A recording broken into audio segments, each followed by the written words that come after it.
session is now called to order. Everyone please rise for the singing of the Philippine National Anthem. Bayang magiliw, perlas ng silanganan, alam ng puso, sa titik mo'y buhay. Lupang hinirang, duyan ka ng magiting, sa manlulupi, di ka masisingil, sa dagat at bundok, sa simoy at sa langit mong bahaw, may nilang ang tula at awit sa paglayang minamahal. Ang kisap ng watawat mo'y tagumpay na nagdidinig, ang bituin ng araw niya kailan pang may di magdidilim. Lupa ng araw ng maraming pagsinta, kaya langit sa piling mo. Aming ligaya dapat may mamapit, at mamatay ng dahil sa'yo.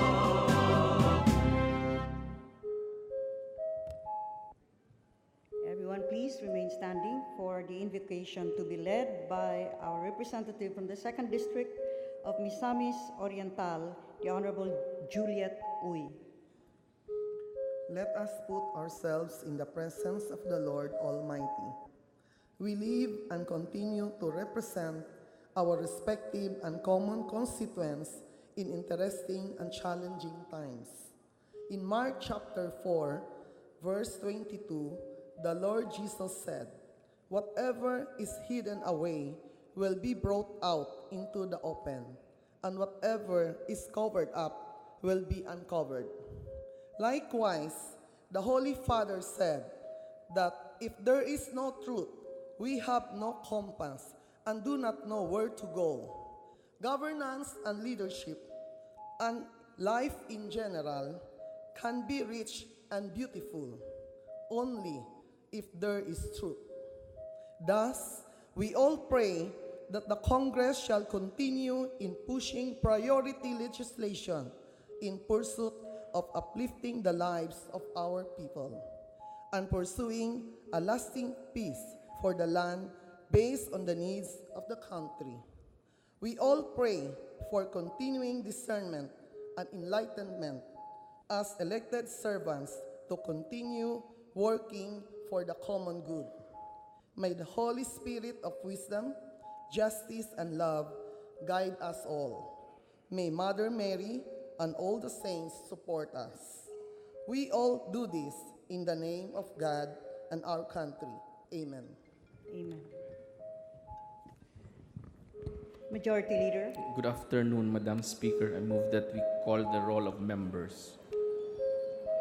Secretary General is directed to call the roll.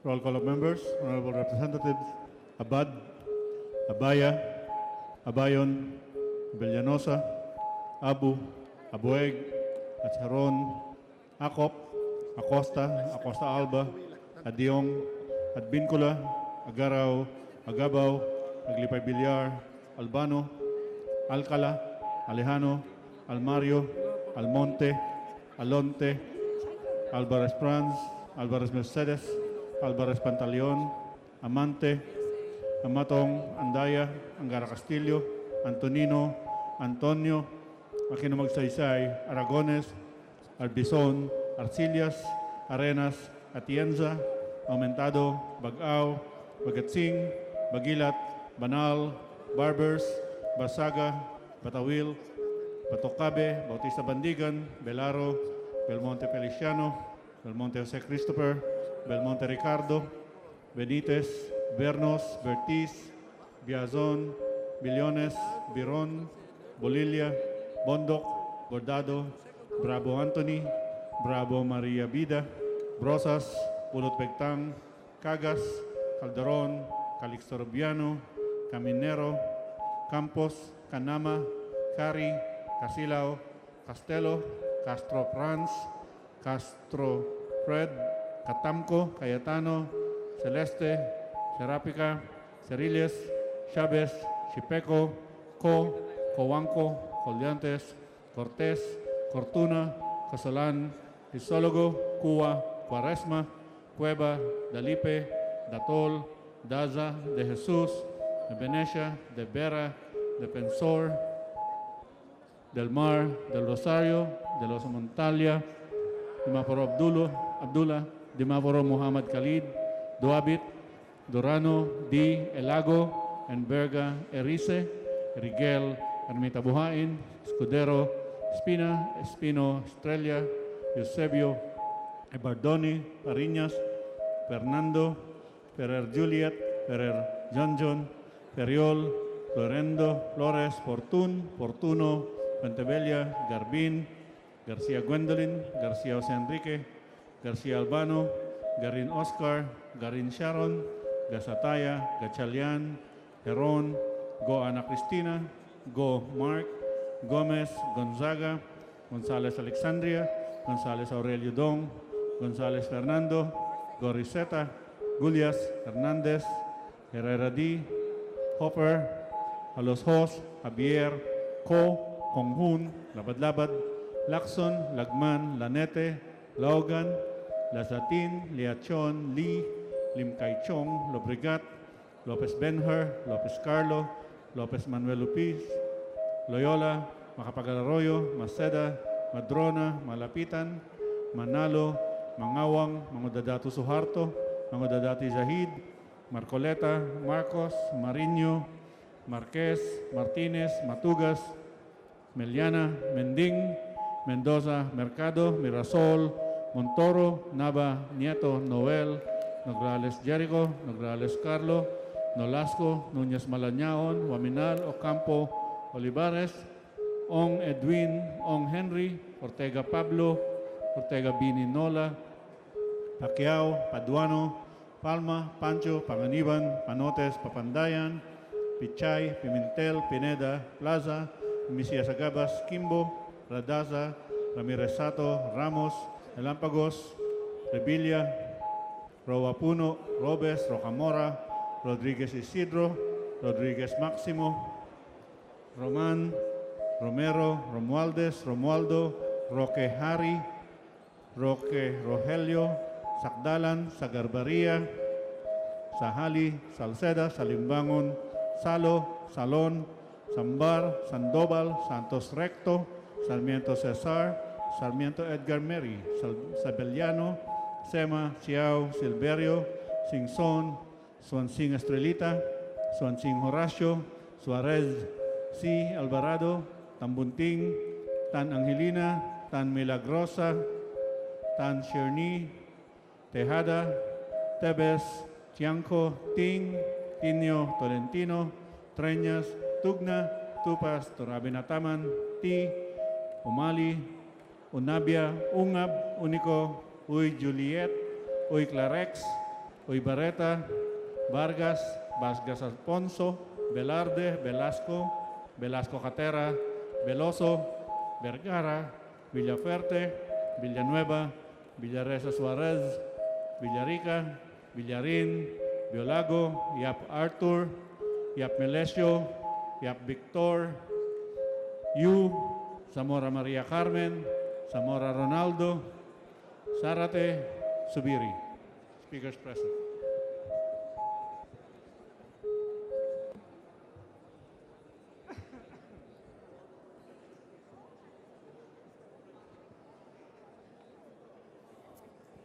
Mr. Speaker, the roll call shows that 246 members responded to the call. With 246 members present, the chair declares a quorum. Majority Leader. Madam Speaker, I move that we take up reference of business in first reading. And so for this purpose, kindly direct our Secretary General to read the numbers and titles of the measures. Is there any objection? Hearing none, the motion is carried. The Secretary General is directed to read the bills and resolutions on first reading and thereby for reference to the appropriate committees. Reference of business, bills on first reading, House Bill 6062, establishing TESDA Provincial Training Centers in Romblon, Representative Madrona. To the Committee on Higher and Technical Education. House Bill 6063, recognizing the British School Manila as an educational institution, Representative Escudero. To the Committee on Basic Education and Culture. House Bill 6064, seeking to adjust, update, and rationalize the allowances and benefits of the Philippine Foreign Service personnel, Representative Belaro. To the Committee on Foreign Affairs. House Bill 6066, creating the Office of the Tourism Officer in LGUs, Representative Ortega Bini. To the Committee on Local Government. House Bill 6067, promoting legal awareness among the youth, Representative Ortega Bini. To the Committee on Basic Education and Culture. House Bill 6068, providing free education for the children of uniformed personnel, Representative Campos. To the Committee on Higher and Technical Education. House Bill 6069, appropriating funds for the construction of Skyway in Davao City, Representative Almario. To the Committee on Public Works and Highways. House Bill 6070, requiring all television radio facilities to allocate at least 5 minutes a day for airtime for public service announcements, Representative Marino. To the Committee on Public Information. House Bill 6071, providing for the establishment of TESTA Provincial Training Center in Marinduque, Representative Velasco. To the Committee on Higher and Technical Education. House Bill 6072, establishing a rationalized system of timely, evidence-based, and people-centric suspension and cancellation of classes, Representative Belaro. To the Committee on Local Government. House Bill 6074, establishing the Integrated National Identification System, Representative Castelo. To the Committee on Population and Family Relations. House Bill 6075, creating the Department of Disaster Resiliency and defining its powers and functions, Representative Salceda. To the Committee on Government Reorganization and the Committee on National Defense and Security. Resolutions, House Resolution 1146, calling for investigation on the settlement offer of the Mighty Corporation, Representative Suarez.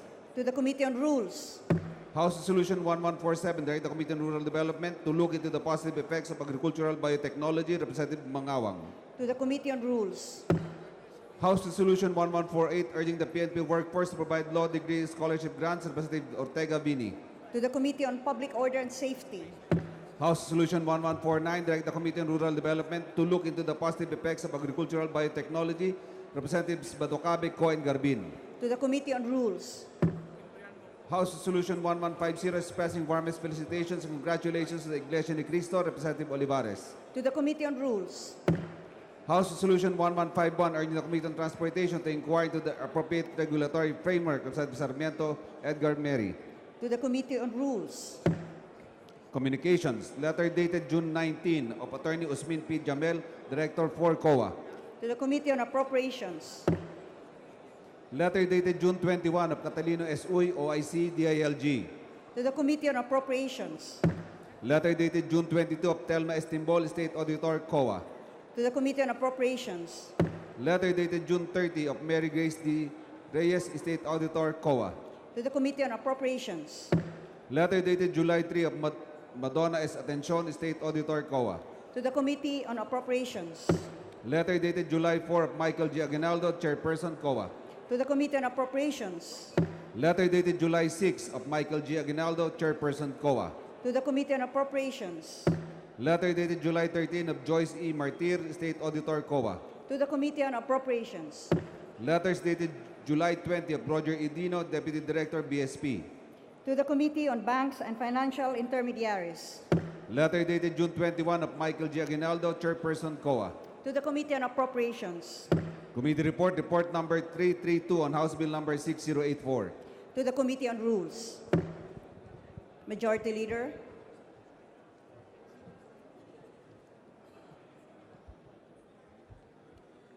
Madam Speaker, we have been informed by the plenary secretariat that they inadvertently have left out as present in today's session the members who are of the House of Representatives who are attending meetings of the Commission on Appointments. So in accordance with Section 71 of our rules, and I read the pertinent section, attendance in sessions, while the House is in session, the following shall be deemed present. Letter B, one, members who are attending meetings of the Commission on Appointments. There is an ongoing meeting of the Commission on Appointments. They have submitted to the plenary secretariat the members who are present there. I move that now we correct our attendance to reflect the presence in session of those who are attending the meeting of the Committee on Appointments. And I ask the Secretariat now for the new number of those who answered the roll call, Madam Speaker. Is there any objection? The chair hears none. The Secretary General is directed to correct the attendance of members and hereby give us the new number of representatives present. Madam Speaker, in view of the attendance of the members in the Commission on Appointments, the roll call shows that 258 members are deemed present. With 258 members present, the chair again declares a quorum. The Majority Leader. Madam Speaker, I move that we take up items in our calendar of business. Any objection? Hearing none, the motion is carried. Madam Speaker, I move that we take up on second reading House Bill number 5799 in Committee Report number 283, reported out by the Committee on Natural Resources.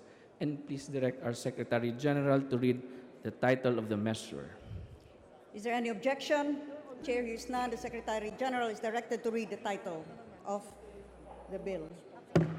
House Bill number 5799, an act reverting fish ponds which have been unutilized or abandoned for a period of 3 years to forest lands, amending for the purpose Section 43 of Presidential Decree number 705, otherwise known as the Revised Forestry Reform Code of the Philippines.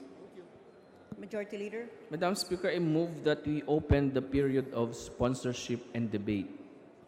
Is there any objection? The chair hears none. The motion is carried. Madam Speaker, to sponsor the measure, we have here today the distinguished gentleman or the distinguished chairman of the Committee on Natural Resources, the Honorable Arnel T. I move that the gentleman be recognized, Madam Speaker, to sponsor the measure. The Honorable Arnel T. is recognized. Thank you, Madam. Madam Speaker, it is the desire of the distinguished chairman to have the explanatory note of the measure be considered as the sponsorship speech. I so move, Madam Chair. Any objection? Hearing none, the motion is approved. Thank you, Madam Speaker. The sponsor is now ready to accept any questions. Majority Leader. Madam Speaker, may we recognize the gentleman from Buhay, the Honorable Lito Atienza, for his interpellation.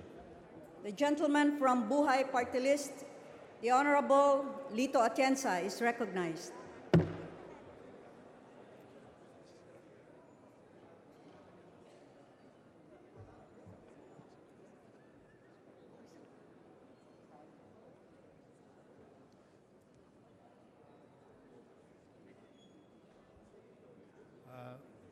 Madam Speaker, we're taking advantage of this opportunity to allow the chairman of the committee sponsoring the measure to enlighten us some more on the benefits of this amendment that he's seeking to liberalize further the law covering land conversion from agricultural to disposable and alienable, commercial, residential, from fisheries to agriculture, and so on and so forth. Kung pwede lang ipaliwanag pa niya, anong benepisyo nitong ating pinag-uusapang amendment? Salamat po, Ginoong Atienza, Madam Speaker. Ang isinasabatas po sa ngayon under House Bill 5799 under Committee Report 283, reverting fish pond which have been unutilized or abandoned for a period of 3 years to be part of the forest land, amending for the purpose of Section 43 of the Presidential Decree number 705.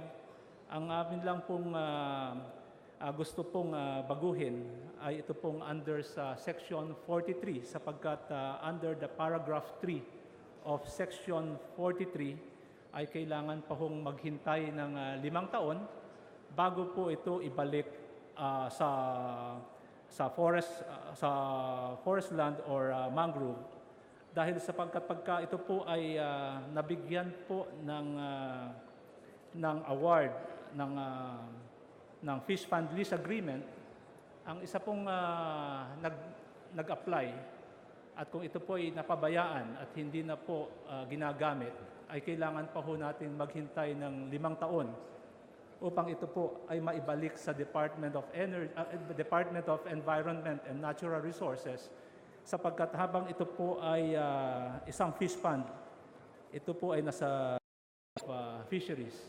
At nakikita po namin na marami na pong mga canceled fish pond lease agreement at saka mga abandoned fish pond lease agreement ang sa kasalukuyan ay naghihintay lamang ho ng 5 taon upang ito po ay maibalik sa forest land. In fact, meron po tayong datos na galing po sa Department of Environment and Natural Resources na sa 91,000 hektarya na nabigyan po ng fish pond lease agreement ay 8,900 ang kanselado na po at naghihintay na lamang po ng 5 taon. At meron din po namang abandoned na halos 2,300 na ganun din po, ay naghihintay po na ito po ay maibalik sa pagiging mangrove or forest land. Madam Speaker, ang nabanggit po ng ating kagalang-galang na Congressman T ay yung the practicalidad ng paggamit ng lupa. Sabi nga niya, defined as fish pond, hindi ginagamit. So sa tingin po nitong batas na ito ay mas makabubuti kung ilalagay na natin sa forestry. And we can expect the next measure that the people asking for this amendment, that later on they will move for the conversion of the agricultural or forest land to a disposable and alienable character so that it may be disposed to interested parties. At this point in time in our national food situation, hindi po ba totoo na ang kailangan natin ngayon ay more fish ponds, more opportunities for the fisher folk, more investments in fish and aquaculture development so that the supply of fish in our blessed archipelago, where aquaculture should feed all of us easily, and probably the rest of the world, if we put more efforts at giving the fish pond owners all the support that they need. If they're indeed deserted and unused today, one of the main reasons for this, Madam Speaker, is that for a businessman to develop a fish pond and to maintain the same, one will have to spend a lot of money.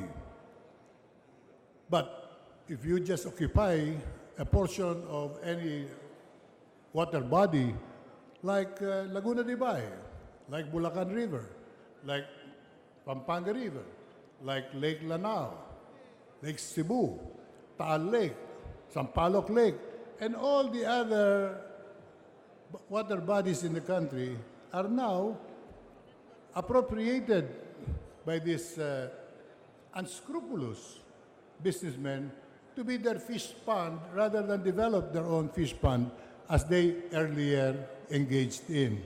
Wala na po talagang nag-engage ngayon sa development ng fish pond.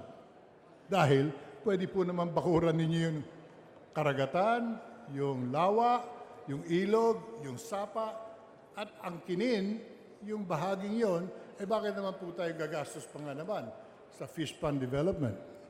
Ang problema ngayon is how to curb this and put a stop to the further destruction of our water bodies in the country.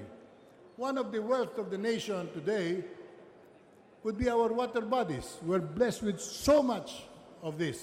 Hindi po lahat ng bansa ay meron katulad natin. Meron tayong Manila Bay, meron tayong Laguna de Bay, meron tayong Pasig River, sa loob lamang ng Metro Manila. Outside, we have an abundance of water bodies which can supply fish. And not only that, provide the poorest sector of our society now, which are the fisher folk. Sila po pinakamahirap ngayon sa buong Pilipinas, yung mangingisda. Dahil wala na po silang mapangisdaan. Yung po naman mga fishpond owner, nag-a-adjust lamang. Saan ang mas murang paraan para magpatuloy ang aking negosyo? Eh ngayon, luluwagan pa natin ang pagbabago ng lupa from fish pond to agricultural or forestry.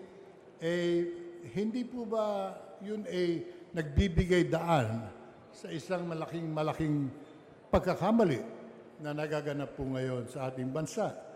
So I would like to ask the sponsor, what will be the benefit really of this measure as far as the development of our fish and food supply as compared to converting them into forest land?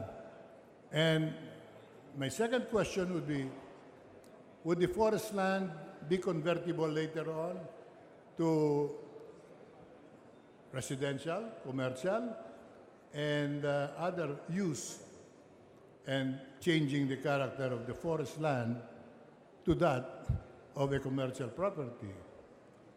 Third question is, sino po ba ang talagang interesado rito sa mga ganitong klaseng batas?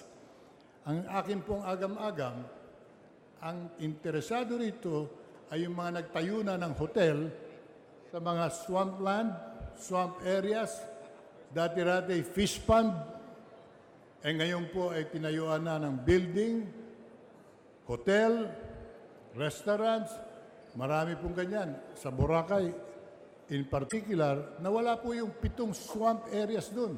Kaya binabaha po ngayon ng Boracay Island.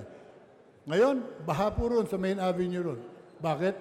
Nawala po yung natural basins ng tubig. Wala pang conversion, tinayuan na ng hotel. Hindi lamang po yan malaking kakulangan sa ating mga mamamayan, kung hindi malaking kababalaghan, bakit natin pinapayagan. I hope the gentleman would clarify all of these issues before we even consider the measure for approval. Maraming salamat po, Madam Speaker, at sa atin pong iginagalang na Senior Deputy Minority Leader. Ang ating pong unang katanungan ay ito pong dahil sa marami hong investment na kailangan igugol sa paggawa ng fish pond, at baka ito po ay pumunta sa pagbabakod ng ating karagatan. Ang akin pong nakikita hong aksyon ng Department of Environment and Natural Resources sa ngayon, kahit na po nung naunang naging secretary po ng DENR na si Gina Lopez, under sa administrasyon po ni Pangulong Duterte, ay kaagad-agad ho niyang ipinasara o tinanggal ang lahat po ng mga illegal na mga fish cages sa Manila Bay o Laguna de Bay. Yun po siguro ang isa sa katunayan na ang atin pong gobyerno ngayon ay strikto ho sa ating pagtugon doon ho sa mga reklamo ng ating mamamayan na napopollute po yung ating mga karagatan at ilog dahil po dito sa mga illegal fish cages. At sa pananaw po naman namin, base po doon sa report ng ating bagong Secretary of DNR, Secretary Roy Simato, ipagpapatuloy po niya ang ginawang pagtatanggal ng mga fish cages sa mga illegal na naglalagay dito po sa ating mga karagatan at ilog. Pangalawa naman po ay dito po sa katanungan na kung ito po bang mga fish pond ay kung ibinalik natin ito sa forest land, maiko-convert ngayon to become an agricultural or alienable and disposable. sa kaalaman po ng ating ginagalang na Senior Deputy Minority Leader, nakailang committee report po kaming isinusulong sa ating Rule Committee. Subalit, meron ho kaming nakuhang direktiba sa ating Speaker Pantaleon Alvarez, na hihigpitan po niya ngayon yung pagko-convert po ng mga protected areas at forest land, mangroves, para ho ito ay ma-convert into an agricultural land or kaya alienable and disposable. And in fact, marami po ngayon na ire-recommit po ang Committee on Natural Resources dito po sa mga naisalang na po sa committee na pumasa na po at nagkaroon na po ng mga committee report. Subalit dahil po doon sa direktiba po ng ating butihing speaker, iyon po ang gagawin po ngayon ng Committee on Natural Resources na sundin ang direktiba at ang direksyon ng ating speaker na higpitan natin ang pagko-convert po nitong mga forest land at saka mga mangroves areas at saka protected areas. At doon ho sa pangatlong katanungan, kung maaari po sana, maulit po dahil nakalimutan ko po yung pangatlong katanungan ng ating ginagalang na Senior Deputy Minority Leader.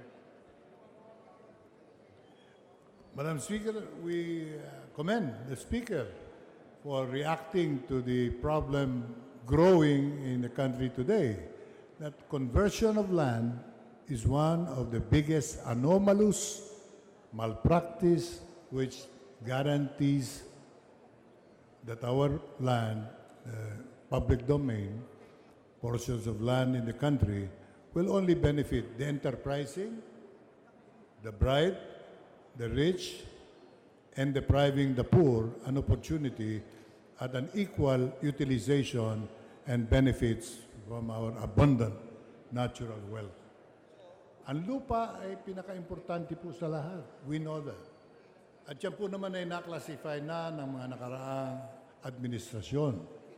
Sa pagpupunyagi ng mga sektor, na-define po yung mga Fishpond areas. Sa pagkukulang ng gobyerno, hindi na po ginagamit ngayon yan. Sa ilog na lamang sila at sa mga lawa at sa mga bay areas, naglalagay ng baklad. Wala pong puhunan dyan. Ang puhunan lamang ay ipanlalagay ninyo doon sa mga ahensya ng gobyerno na nagpapatakbo nito. Kaya ang gobyerno ngayon ay dapat mag-react. And the Speaker no less is reacting. We congratulate him.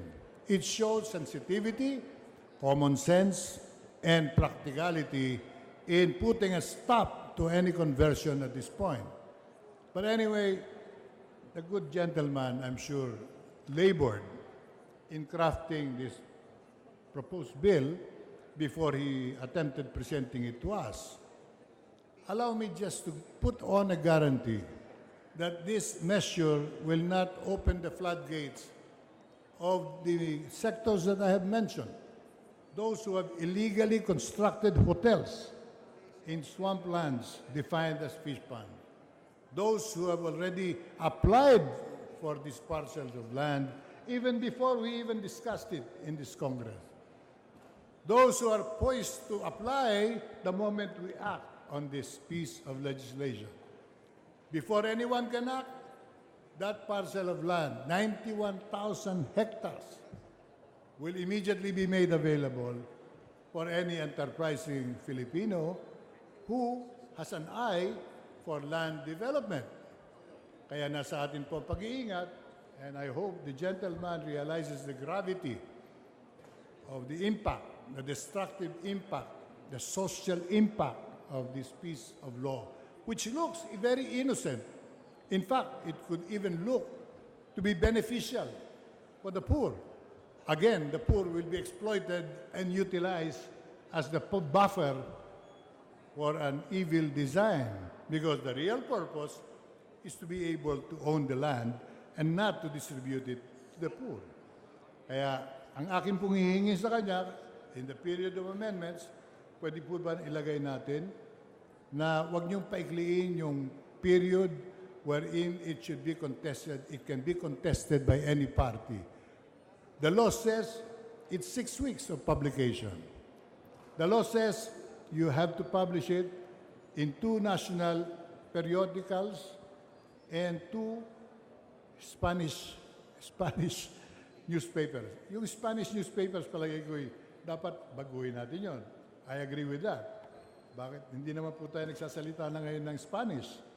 Pangalawa, kung papayag po siya, at ako po naman ay magbibigay daan, kung ilalagay nating provision, yung conversion na magaganap pagkatapos nating aprubahan to, hindi pwedeng meron ng nakatayo ron na nakikinabang at magbabayad na lamang sa DNR.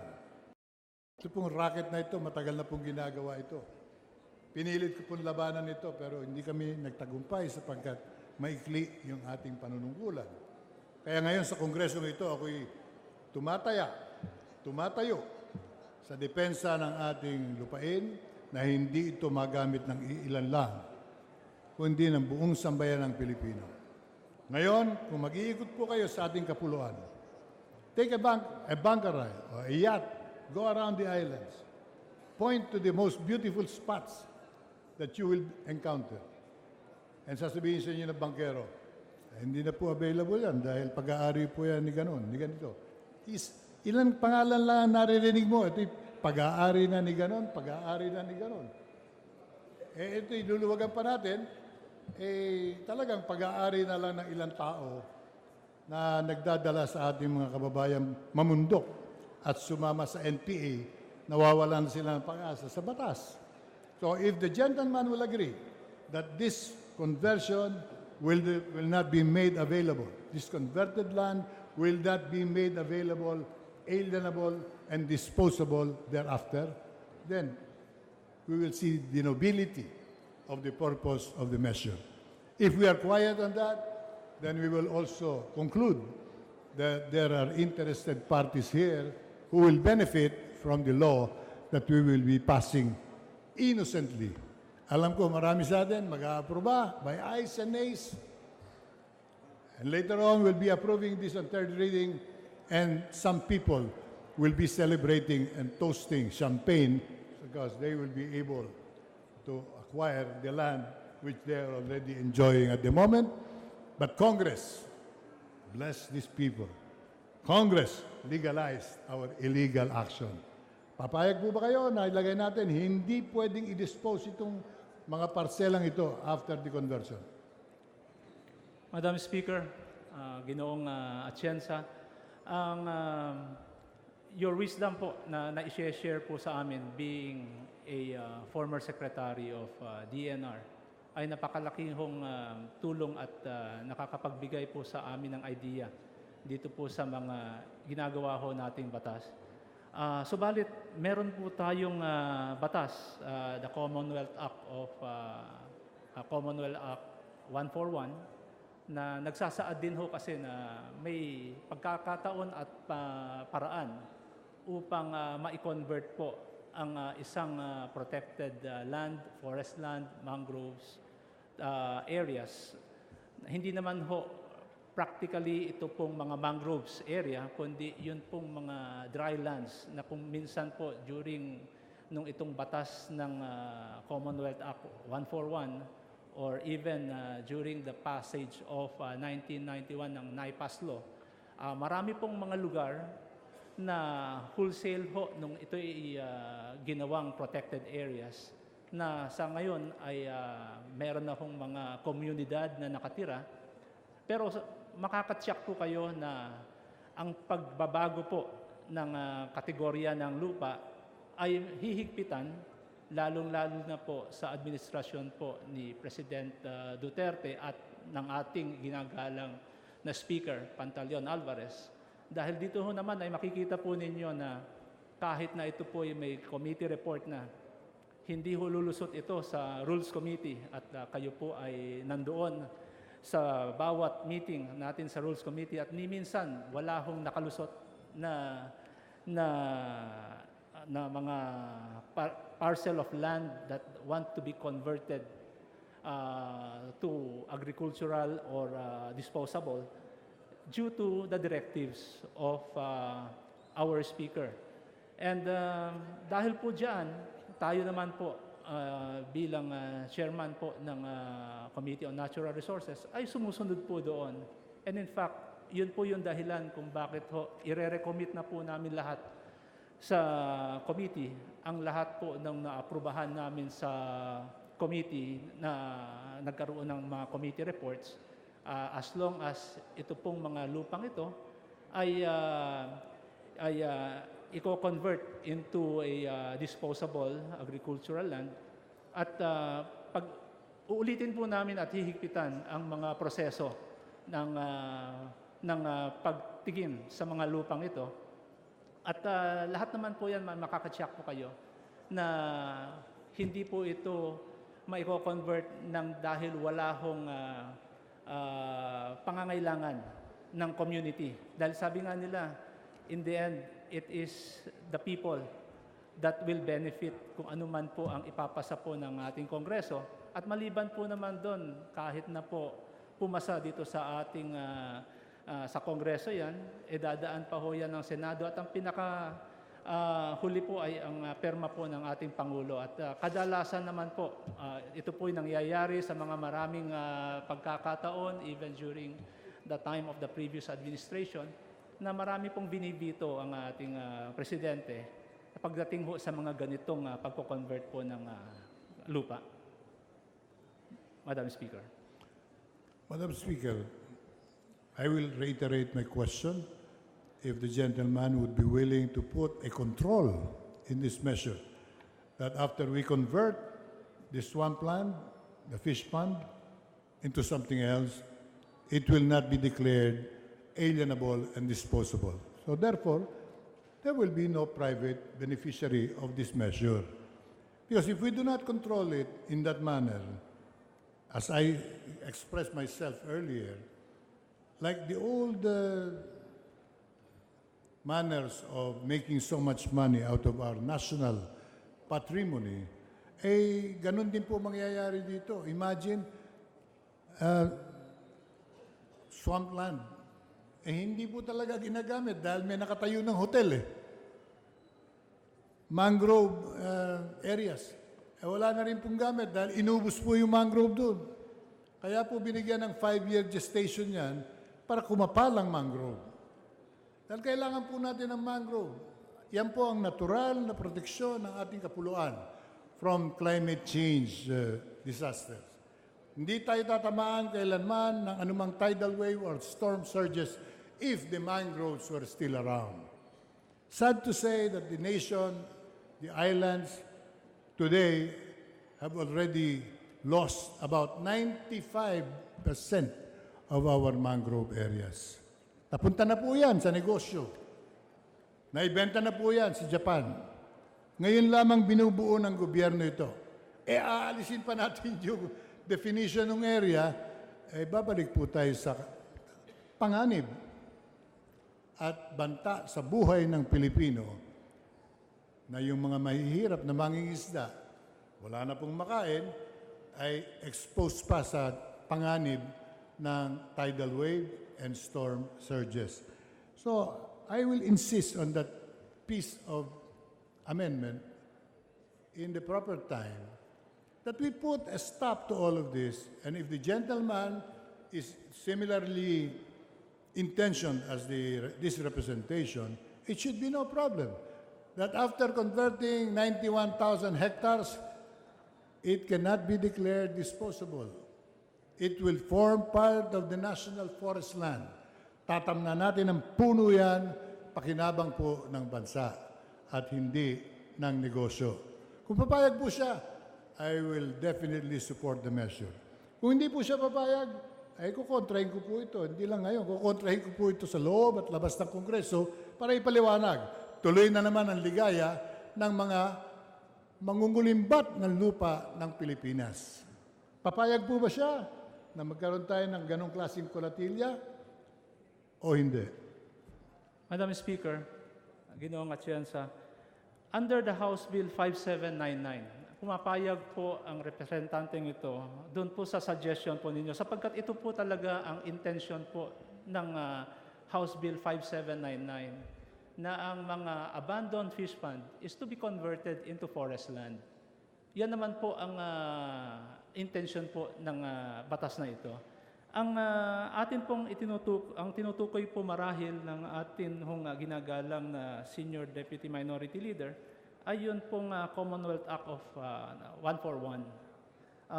Yan po ay sapagkat dalawa po itong akin pong i-sponsor ngayong araw na to. Ang isa po ay ito pong pagko-convert nitong abandoned fish pond to become forest land under House Bill 5799. At yun pong isa mamaya ay another bill naman po yon na under the Bill 691.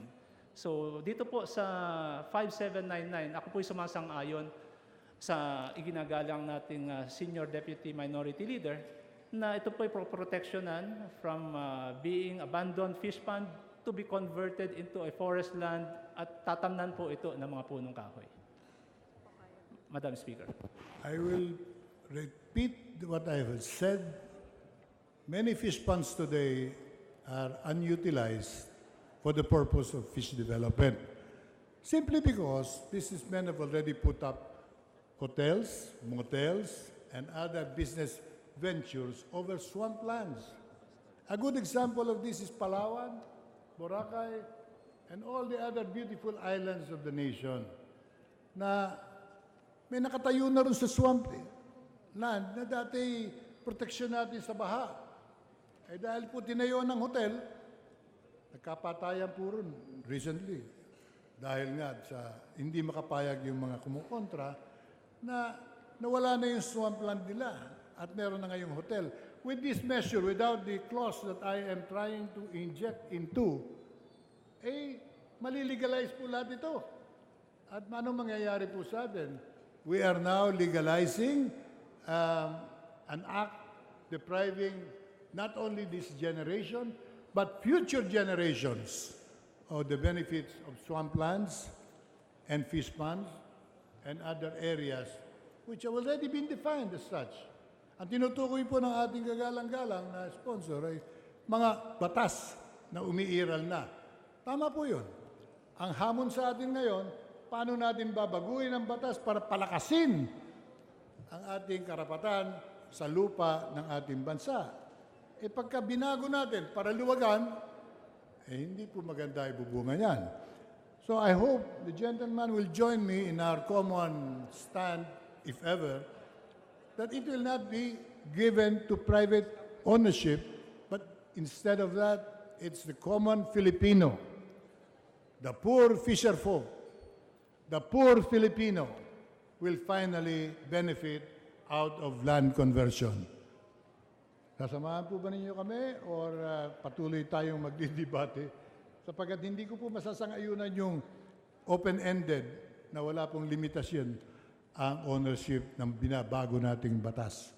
Binabago nating batas covering 91,000 hectares of land. Madam Speaker, under this House Bill 5799, under Section 43, mangroves and other swamp released to the Bureau of Fisheries and Aquatic Resources for fish fund purposes which are not utilized or which have been abandoned. Ang gusto ho ng batas na House Bill 5799 ay gawin hong after 3 years na siya ay napabayaan. Ito po ay maibalik sa pagiging forest land and shall be immediately rehabilitated and restored. Ang pananaw ko po kung ano po yung suggestion at direksyon ng ating iginagalang na ng Senior Deputy Minority Leader ay pareho po dito sa batas na ito. Kaya po ako po'y sumasang-ayon doon sa inyo pong suggestion na ito pong mga fish pond na ito once na naibalik po sa lalong madaling panahon na dati po ay 5 taon ang kailangan gugulin bago ho maging forest land muli, ay gawin na lang ho natin itong 3 taon pag ito po'y inabandona ng isang negosyanteng hindi na ho kayang magpatakbo ng isang fish pond, ay maibigay na po balik natin sa Department of Environment at saka ang Department of Agriculture na sila po yung magme-maintain na ibalik ho ito sa pagiging forest land. At ito po'y i-rehabilitate nila at nakasad sa batas na muling tatamnan ho ng mga punong kahoy. Madam Speaker. Yung sinabi po ng ating kagalang-galang na sponsor ay kaiga-igaya. We will support that particular clause. The land will be reverted to forest land. Idadagdag lang natin, and not to be declared disposable and alienable. Pwede po ba yun? Madam Speaker, meron po tayong isang batas na covers ito pong karapatan ng sino man na mag-convert po ng isang lupa. Kung yun po ang ipapakomit po sa akin, Madam Speaker, wala po sa kapangyarihan ko po yun.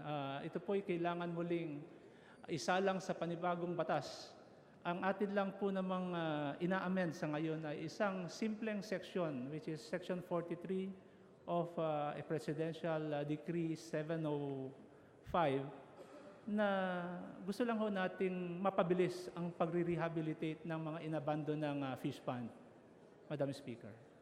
Madam Speaker, that simple provision that he says, one provision, is the key to all the concerns that we have on protecting national patrimonial properties. Na pag inalis mo yung provision na yun, maaaring magbukas ng floodgates para samantalay na nga ng mga marurunong at malamangan naman yung mga hindi nakakaalam ng bisa ng batas. Kaya po yung hinihingi ko ay, dahil tayo nakakaintindi, proteksyonan natin yung interest ng pangkalahatan. Because we have the right to, and the authority, to amend whatever law that is now existing. That is the whole reason why we are now discussing this particular piece of amendment. That is why we are now considering this measure, because we have the power to amend. So the challenge to all of us is how to even be stricter in conversion and not to be providing an open-ended conversion. Basta kino-convert natin sa forest land, tapos bahala na kung i-dispose yan ng agency concerned. Eh hindi po pa mas maganda, Madam Speaker, if we put in the law that the gentleman is sponsoring, that this amendment should not be misconstrued as an opportunity for disposal of said forest lands, which have been the results of this good, well-intentioned law. Kung well-intentioned po yung law, proteksyonan natin yung intention ng law. Forest land, they will forever remain as forest lands. Because we also know that conversion sometimes takes two steps. You cannot convert an abandoned fish pond to disposable and alienable character in one step. Kailangan po i-convert nyo muna sa forest land. Pagkatapos doon, ang susunod na, kung sino man yung nakikiusap kay Congressman T, ang susunod dyan is converting the forest land into alienable and disposable parcels of land.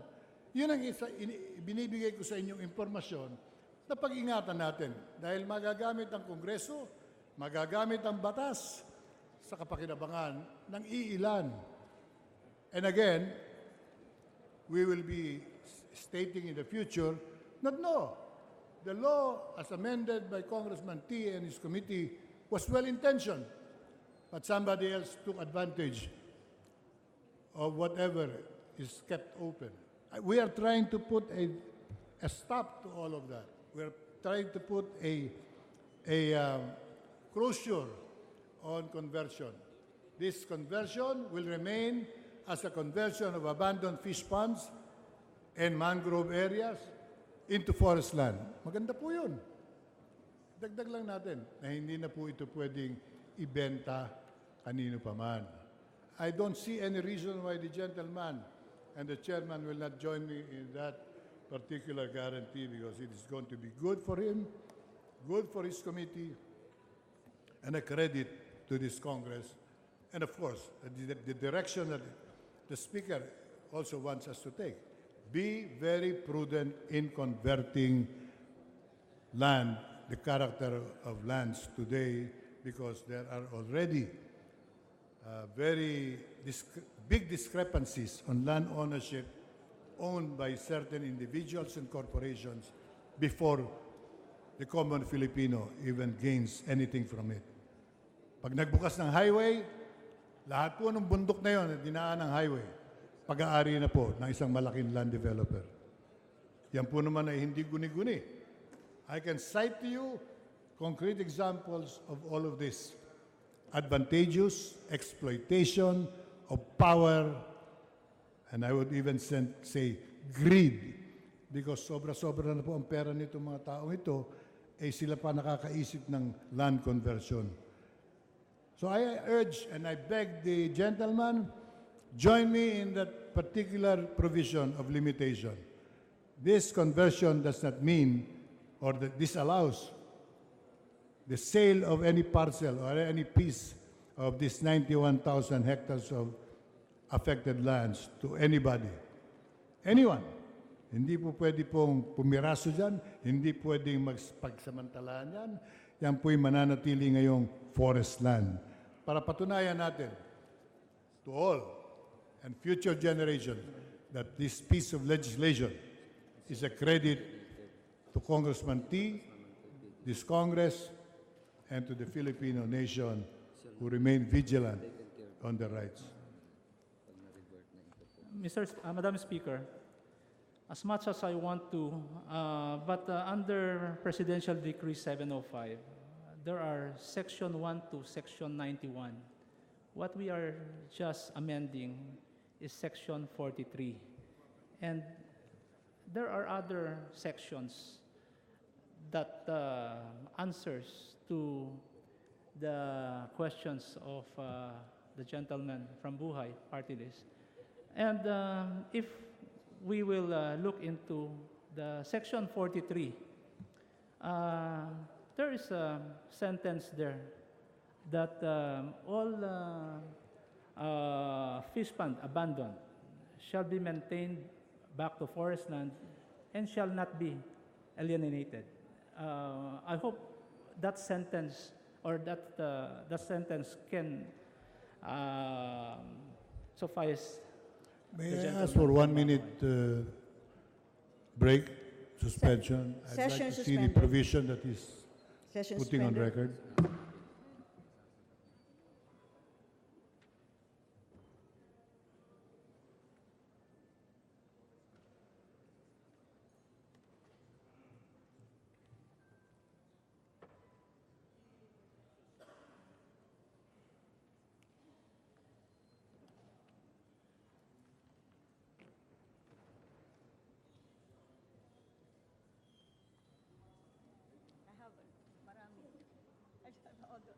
Tatlo yatang bottles of water.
Madam Speaker, Session is resumed. may we recognize Majority again, Leader. May we recognize again Representative T. Madam Speaker, Representative Arnel T. is recognized. Madam Speaker, as our respected senior Deputy Minority Leader requested that there will be additional sentence to be put on the third paragraph that reads, shall be maintained and shall not be alienated, and solely for the purpose of forest land. The sponsor accept it based according to, but it will be depends on the style, Subject to style. subject to the style. Madam Speaker. May we hear from the gentleman of Buhay Party List? To settle the issue of protecting the ordinary Filipino from exploitation of the super powerful and the rich, I am begging the gentleman to put on record and to put in this law that he's proposing that after conversion, the character of the land will remain inalienable. Yun lamang po. That guarantees already that the land cannot be sold to anyone afterwards. The land cannot be reconverted to something else. Will remain inalienable. That is stressing the earlier provision of the original law. But what actually is bothering me, and I cannot accept, is that the original provision of the original law, as you say, as the gentleman says, remains in effect. The legal defense or provision and issues that the interested parties will use later on, since you change the character of the land, the provision earlier stated is no longer in effect. So ulitin lang natin, the land in question will remain inalienable.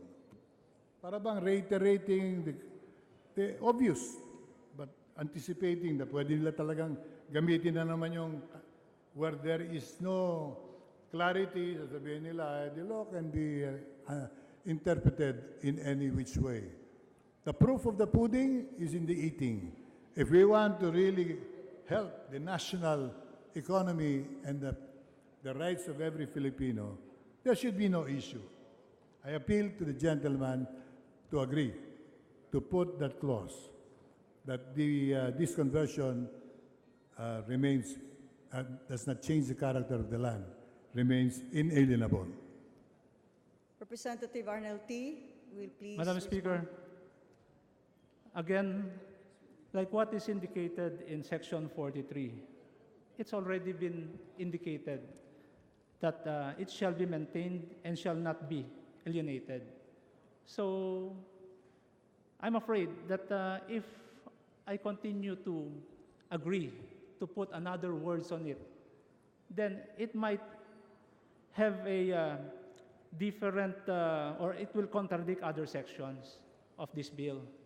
So what this sponsor is just amending is actually the terms of the conversion year from 5 years to 3 years. This is an existing law, Madam Speaker. This House Bill 5799 only seek to fast track the abandoned fish pond to be maintained by the DNR so that they can again replant the trees, just like what our Senior Deputy Minority Leader is also supporting, that any piece of land that is abandoned should be maintained and should be converted to become a forest land. And I believe under this Presidential Decree 705, it is there to protect the forest land, Madam Speaker. Representative Arnel T., it was the understanding of the chair that you were ready to accept the colatilia proposed by Buhay Party List, the gentleman from Buhay Party List, Representative Lito Atienza, in that fish ponds converted into forest lands would no longer be subject to conversion into alienable and disposable lands subject to style. That was the understanding of the chair. Did I misapprehend you? Yes, Madam Speaker, that is the agreement. Let me just, Did you just minor correction, Madam Speaker. Our agreement was that to put the phrase, will remain inalienable.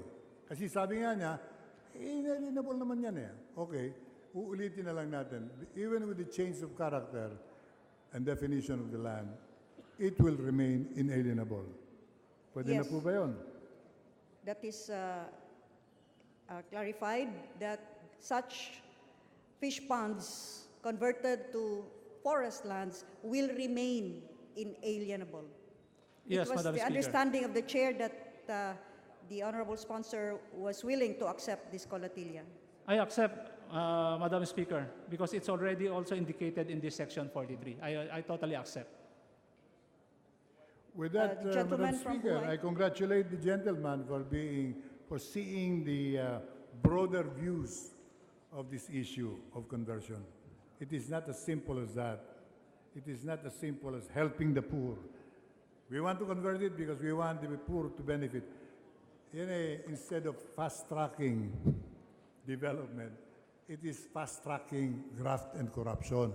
But with this agreement that the converted land will remain inalienable, I congratulate him for that, and we will pursue this piece of legislation together. Thank you, Madam Speaker. We thank both gentlemen for the resolution of the issue. Majority Leader. Madam Speaker, the next member who wishes to interpellate the sponsor is the gentleman from the 1st District of Tarlac, the Honorable Carlos Coanco. I move that we recognize him for his interpellation. The distinguished gentleman from Tarlac, the Honorable Carlos Cojuangco, is recognized. Madam Speaker, will the gentleman from LPG party list yield to a few questions? Yes, Madam Speaker, with pleasure. Please proceed. Madam Speaker, I would like to inquire from the distinguished author if this amendment of an existing law takes into effect the conversion or the reassignment of certain fish ponds located in rivers or natural waterways. Will this be also maintained as reforested areas? Madam Speaker, I believe that these fish pond are those located in an inland, and it's not those who are in the waterways or in the rivers, Madam Speaker.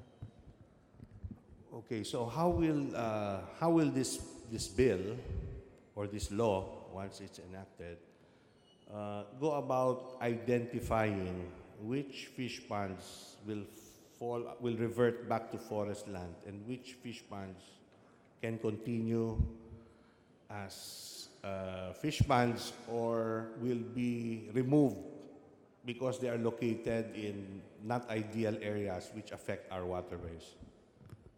Well, Madam Speaker, these are identified by those fish pond lease agreement issued by the Department of Environment and Natural Resources. Once it will be awarded to an individual, now the Bureau of Fisheries will be the one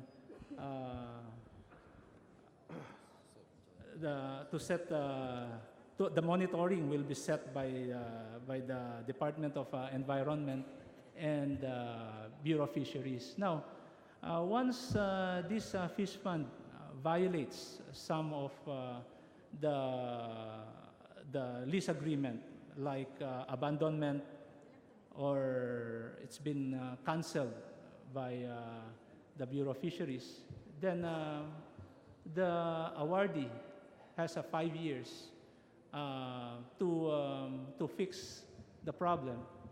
If not, it will be revert back to the Department of Energy, to the Department of Environment and Natural Resources to become a forest land. Madam Speaker, may I request a 1-minute suspension to confer with the sponsor? Session is suspended.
Session is resumed. Madam Speaker, I would like to ask the distinguished author if he would concur with our suggested amendment to his bill. The gentleman sponsor will please respond. Yes, Madam Speaker, we will agree to some of the suggestion of Representative Cojuangco. May we, just for the record, hear the author stipulate what specific suggestion does he agree with? Well, Madam Speaker, those Fishpond who are in the waterways, which is supposed to be not there, and if this Fishpond will be removed or will be revert back to become a forest land, then the Department of Environment and Natural Resources will not plant trees on the waterways. That is the idea of Representative Cojuangco. Representative Cojuangco. Madam Speaker, this Madam representation Speaker. is satisfied with the response. Majority Leader. Madam Speaker, with the indulgence of the Honorable Daza, but right now, the Honorable Charlie Cojuangco has the floor, unless if the gentleman is raising something like a point of order. Madam Speaker, can I just end my The Honorable deliberation? Cojuangco will please continue. Okay, just to close, I thank the author for his agreeing to said amendments, and I wish them well in the committee to pass this important bill. And if I may be of support for the bill, I do welcome supporting the bill. Thank you, Madam Speaker. Thank you. Majority Leader. That may we know what is the pleasure of the Honorable Daza, Madam Speaker. The Honorable Daza. Madam Speaker, would the distinguished sponsor yield to a few questions? With pleasure, Madam Speaker. The Honorable Daza is recognized.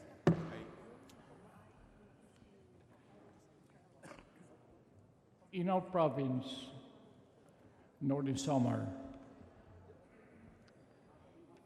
there are a good number of unutilized or abandoned fish ponds, but these are fish ponds that have been foreclosed by the Development Bank of the Philippines, or having been foreclosed by the Development Bank of the Philippines, have been bought by private owners but have not been developed.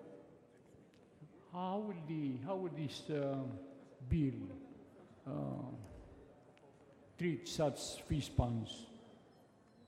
Madam Speaker, this bill is only for those lands that are owned by the government, and the reason why they have an existing fish pond because of the fish pond lease agreement issued by the Department of Environment and Natural Resources to an individual who are interested to develop a parcel of land that can be usable and maximized to become a source of income of an individual to become a fish pond. Will the sponsor or the sponsoring committee be open to certain amendments in order to ensure that there will be no ambiguity that would lead to controversy insofar as fish ponds that have been foreclosed by the Development Bank of the Philippines or having been foreclosed, been bought by private persons, but nevertheless have not yet been utilized. Madam Speaker, I don't know if a bank can extend a loan facility to an individual who doesn't own a land. And this section 43 that we are amending is that it's a parcel of land that owns by the government. They just gave an authority to an individual through a fish pond lease agreement. And I think if that is foreclosed by a bank, and probably it's a private owner or a private land is the subject of that foreclosure. In other words, the sponsor is saying that this kind of fish funds which I've described are outside the ambit or the intended operation of this bill if it becomes a law. Yes, Madam Speaker. Did not include privately owned land. This is only covers the government land that has issued a fish pond lease agreement to an individual. Well, in other words, and further, the sponsor is putting on record that these fish ponds, which have been foreclosed by the Development Bank of the Philippines, which is a government bank, is not within the coverage of this bill. I believe so. Yes, Madam Speaker. Thank you. Thank you, Madam Speaker. Thank you for the clarification, distinguished sponsor. Thank you, Representative Dasa. The Majority Leader. Madam Speaker, I move that we recognize the distinguished gentleman from the 1st District of Albay, the Honorable Edsel Lagman, to interpellate. The Honorable Edsel Lagman is recognized. Before I go to my short interpellation, this is just a point of information. With respect to the provisions of Section 2 and Section 3 of Article 12 of the Constitution on National Economy and Patrimony. Section 2 provides, all lands of the public domain waters, minerals, coal, petroleum, and other mineral oils, all forests, sources of potential energy, fisheries, forests, or timber lands are owned by the state. With the exception of agricultural lands, all other natural resources shall not be alienated. Section 3 of the same article provides, alienable lands of the public domain shall be limited to agricultural lands. And what is the import of these provisions? By operation of the Constitution, timberlands are not alienable or disposable. Only agricultural lands of the public domain can be subject to alienation. Consequently, there is no need for any colatilia on your bill because that would be redundant, since the Constitution says that only agricultural lands of the public domain can be alienated.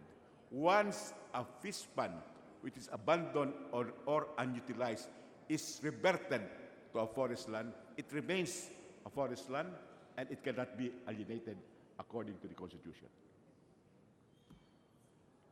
Thank you for the information, Representative Lagman. Now, let me go to my brief interpellation. Before areas are granted under Fishpond lease agreement, I would surmise that the Bureau of Fisheries and Aquatic Resources had fully studied and validated that such areas will be more productive as fish ponds. Am I correct? Yes, Madam Speaker. Consequently, abandoned or unutilized fish ponds under a fish pond lease agreement should not be reverted as forest lands, except after the lapse of 5 years, and they should be open to subsequent fish pond lease agreements. Is that correct? Yes, Madam Speaker. Okay. And what is the reason for waiting for 5 years, the lapse of 5 years, before an abandoned or unutilized fish pond is reverted as forest land? There must be a reason for the law.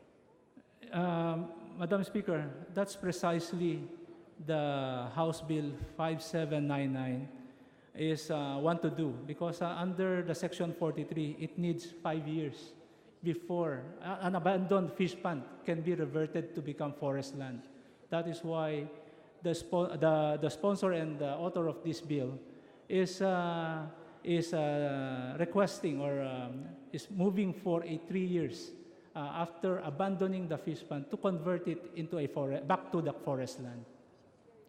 I think the reason why there should be a lapse of 5 years before an unutilized or abandoned fish pond can be reverted to forest land is that that should give time for interested parties to subsequently enter into a lease agreement over said fish pond, because it has already been validated by the Bureau of Fisheries and Aquatic Resources that such areas are more productive as fish ponds.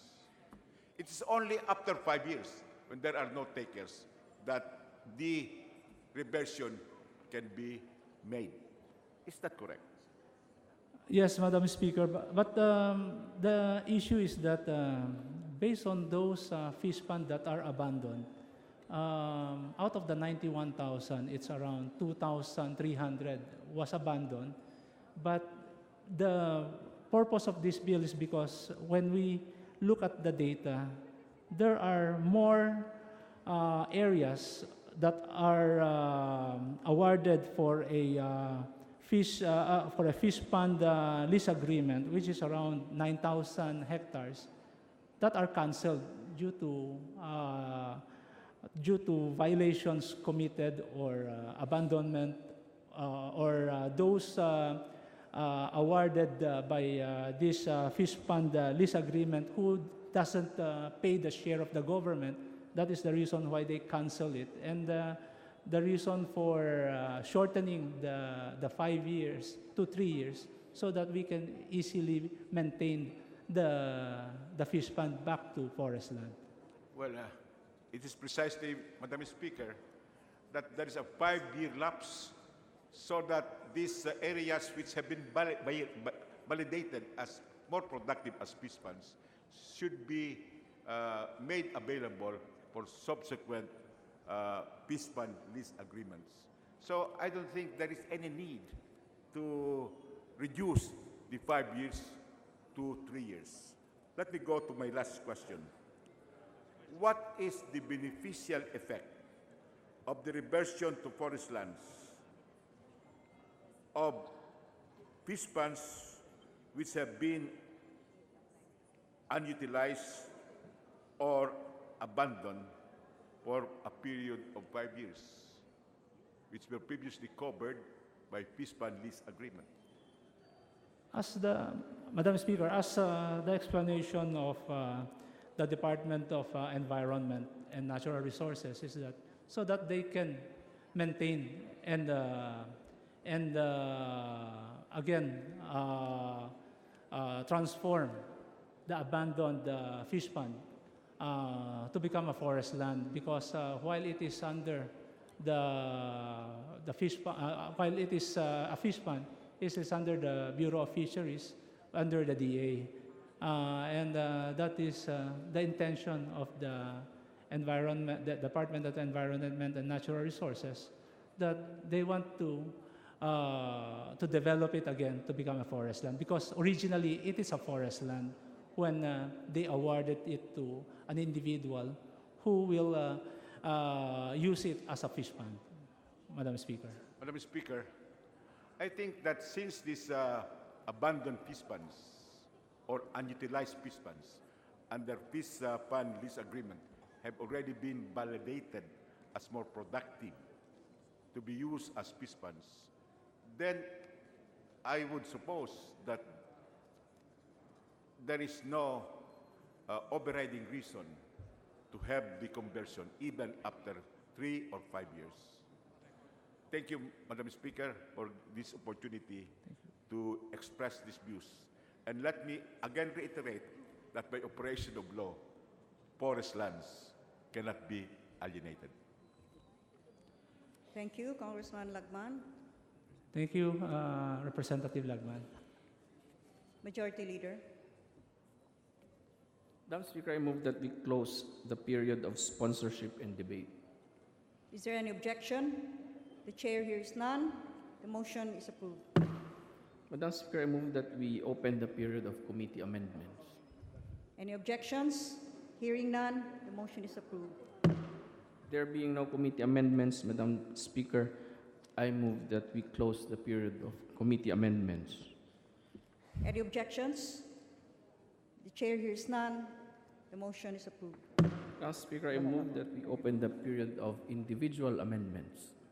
Any objections? Hearing none, the motion is approved.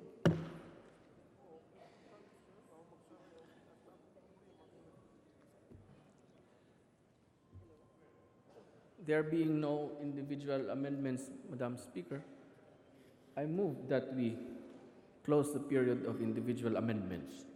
Are there any objections? The chair hears none. The motion is approved.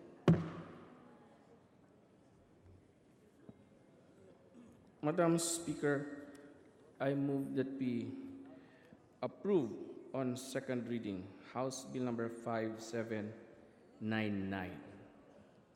Is there any objection? The chair hears none. The motion is approved. As many as are in favor of House Bill 5799, say aye. Those not in favor say nay. The ayes have it. House Bill 5799 is approved on second reading. Madam Speaker, I move, before we proceed, Madam Speaker, may we recognize the guests of the distinguished lady from the Lone District of Pasay, the Honorable Emmy Calixto Rubiano. They are guests from the World Youth Alliance Asia Pacific, headed by Ms. Mary Imbong and Ms. Zarina San Jose, with guest delegates from Taiwan. The guests of the Honorable Calixto Rubiano, welcome to the House of Representatives. Majority Leader. Madam Speaker, I move that we take up on second reading House Bill number 691 in Committee Report number 292, still by the Committee on Natural Resources. And for this purpose, please direct our Secretariat to read the title of the measure. Is there any objection? The chair hears none. The motion is approved. The Secretary General is directed to read the title of House Bill 691. House Bill number 691, an act simplifying the procedure in the disposition of public agricultural lands, amending for the purpose Section 24 of Commonwealth Act number 141, otherwise known as the Public Land Act. Majority Leader. Madam Speaker, I move that we open the period of sponsorship and debate. Any objections? Hearing none, the motion is carried. To sponsor the measure, Madam Speaker, I move that we again recognize the Honorable Arnel T. Any objections? Hearing none, the motion is carried. The Honorable Arnel T. is recognized. For this measure, Madam Speaker, likewise, the distinguished chairman wishes to have the explanatory note as the sponsorship speech. I so move, Madam Speaker. Any objections? The chair hears none. The motion is approved. Honorable Arnel T. Madam Speaker, this sponsor is ready to accept any questions. Madam Speaker, to interpellate, may we recognize the distinguished gentleman from the 1st District of Albay, the Honorable Edsel Lagman. Madam Speaker, may we request for a short suspension because we are asking for a copy of the bill. Session is suspended.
Session is resumed. Majority Leader. There being no interpellation, Madam Speaker, I move that we close the period of sponsorship and debate. Any objections? Hearing none, the motion is approved. Madam Speaker, I move that we open the period of committee amendments. Is there any objection? The chair hears none. The motion is approved. Madam Chairman, there being no Madam committee Speaker. amendments, There are a small minor committee amendment.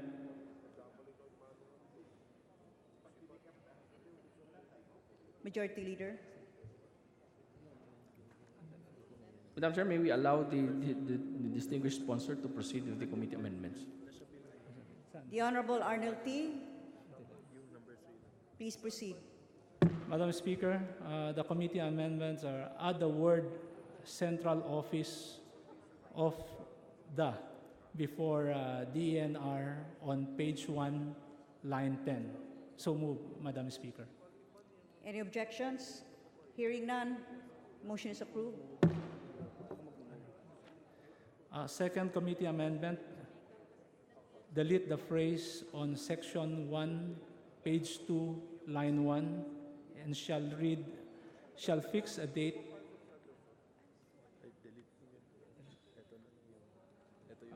Okay. Okay. Shall read as shall state that the sale shall be held on a date at least 30 days from the date of the notice. Majority Leader.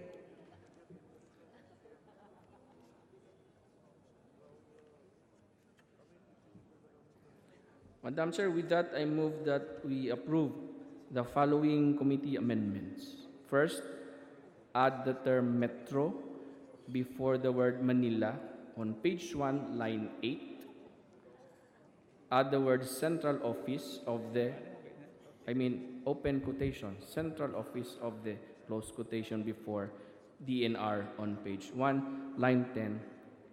Delete the phrase section 1, page 1, line 1, which, to quote, shall fix a date days after the date of the notice upon which the land will be awarded to the highest bidder, or public bids will be called for, or other action will be taken as provided in this chapter. I so move, Madam Speaker. Any objections? The chair hears none. The motion is carried. Majority Leader. Madam Speaker, I would like to move for the reconsideration of my motion for the approval of the amendment because I overlooked the last portion of the amendment. Is there any objection? Hearing none.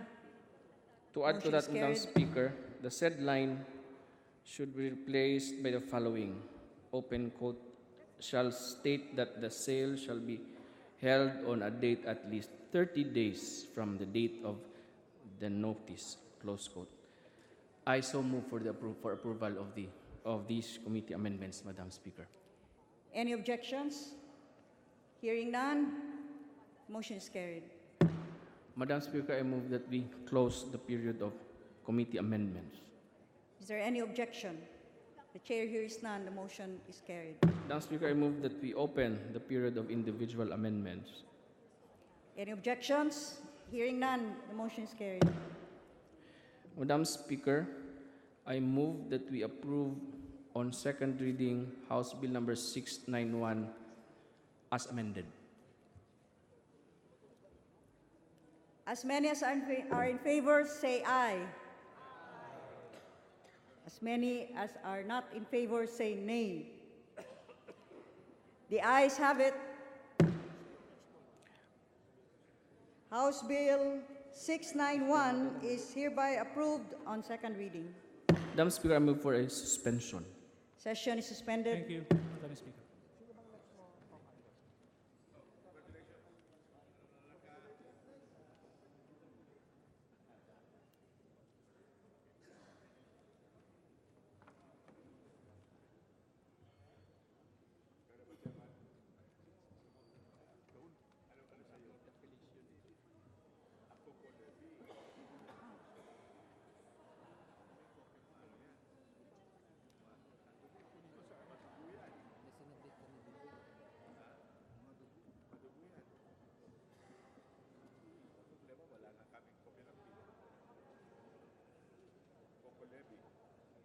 Ready na, Jeff?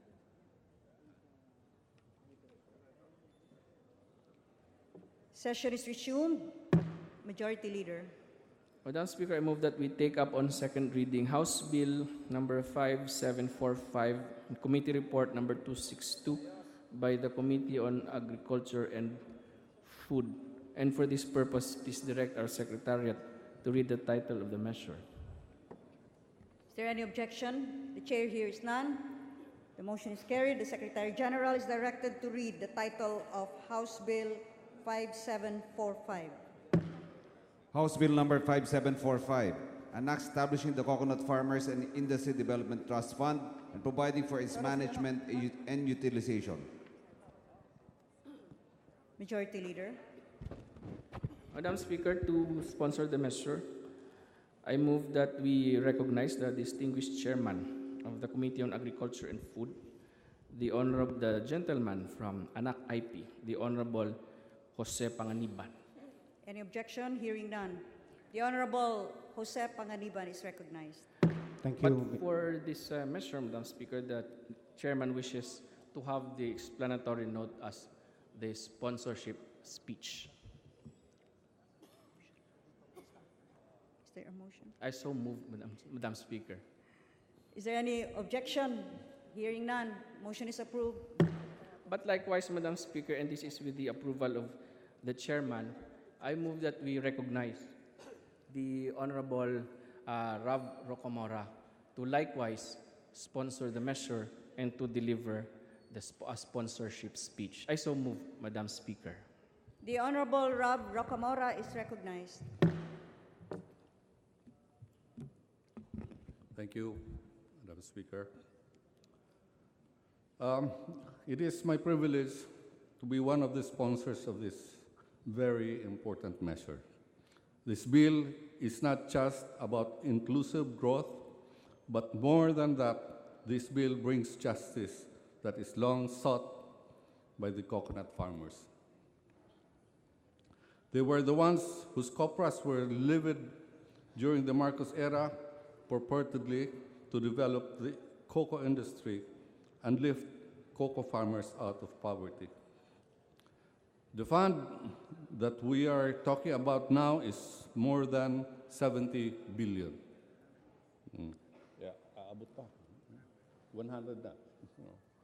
Yes, I stand corrected, 100 na tao. Companies that were bought using the cocoa levy flourished. In the meantime, farmers languished in poverty. It is high time we put in place a mechanism that will ensure the deliverance of justice to our coconut farmers. Let us pass this bill now. Thank you, Madam Speaker. Majority Leader.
Madam Speaker, our parliamentary status is that we are in consideration of House Bill 5745 as embodied in Committee Report number 262.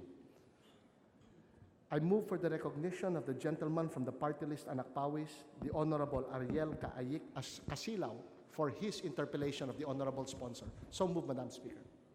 The Honorable Ariel Casilaw is recognized. Thank you, Madam Speaker. Majority Floor Leader. Will the gentleman from the chairperson of the Committee on Agriculture yield to some interpellation? Gladly, Representative Casilaw. Madam Speaker, sa totoo lang po, naging bahagi ako nitong pagsisikap para magkaroon ng katarungan doon sa bilyong-bilyong perang ninakaw sa ating mga magniniyog. And in fact, this representation filed, and even my previous representatives of Anak Pawis already filed House bills pertaining to para maibalik yung pera ng ating mga magniniyog. Naging bahagi din po ako ng ilang ulit na mga technical working groups, and in fact, we had four technical working groups. Tatlo po ang aking nasalihan, isa lang po yung naabsenan ko, no? Ngunit noong nabuo na po itong buong substitute bill, at ako po ay nag-ikot sa iba't ibang mga chapters ng Anak Pawis ng Kilusang Magbubukid ng Pilipinas para ipaliwanag at kunin ang kanilang sentimento at kunin ang kanilang pagtingin sa substitute bill na ito. Ang pinakahuling komperensya na dinaluhan ko po noong July 12, ang natanggap ko po ay isang malaking pagtutol sa substitute bill na ito. Una, dahil maging sa mga technical working groups ay nais nating i-assert. Sa deklarasyon pa lang ng prinsipyo, nais ng batas na ito na dapat ay kilalanin yung panlipunang katarungan at explicitly mailagay na ito ay isang panlipunang katarungan at pagkilala sa mahabang inhustisyang naranasan ng ating mga magniniyog dahil ninakaw nga ang pondong Coco Levy ng nakaraang Administrasyong Marcos. Kaya po't nais nating mairehistro at maitanong na kinikilala ba at mula doon sa Supreme Court ruling ng ating kagalang-galang na sponsor na para mailathala at mailagay na ito ay isang social justice move ng Kongreso para magawan ng enabling law ang panumbalik ng pera para sa kanila. Maaari po ba nating mailagay explicitly ang usapin ng social justice provision, hindi lamang ang pag-quote ng Supreme Court ruling, kundi ang pagkilala na ang perang ito ay galing sa ninakaw ng administrasyon ng Marcos at para maibalik ito, kinakailangan ng batas para maibalik ito sa kamay ng ating mga magniniyog. Madam Speaker, gusto ko lang pong sabihin sa kagalang-galang na representante ng Anak Pawis Party List that ito pong House Bill na ito ay para matugunan ang matagal ng hinaing ng ating mga magsasaka ng niyog na yung mga pera na nanggaling sa coconut levy magmula pa po noong 1971 ay maibalik na sa kanila. Kaya nga po itong House Bill na ito, okay, ang unang objektiba nitong House Bill na ito ay para matugunan ang gustong mangyari ng ating Korte Suprema na dapat magkaroon ng batas para magamit ang matagal nang nakabinbing pondo na humigit kumulang 100 bilyon na ngayon na para magamit, para matulungan ang ating mga magsasaka. Ngayon, sa tinatanong ng ating kagalang-galang na Congressman Ayik Casilaw, kung po pwede nating sabihin dito explicitly dito sa ating Declaration of Policy under Section 2 na ito ay meron kinalaman sa social justice.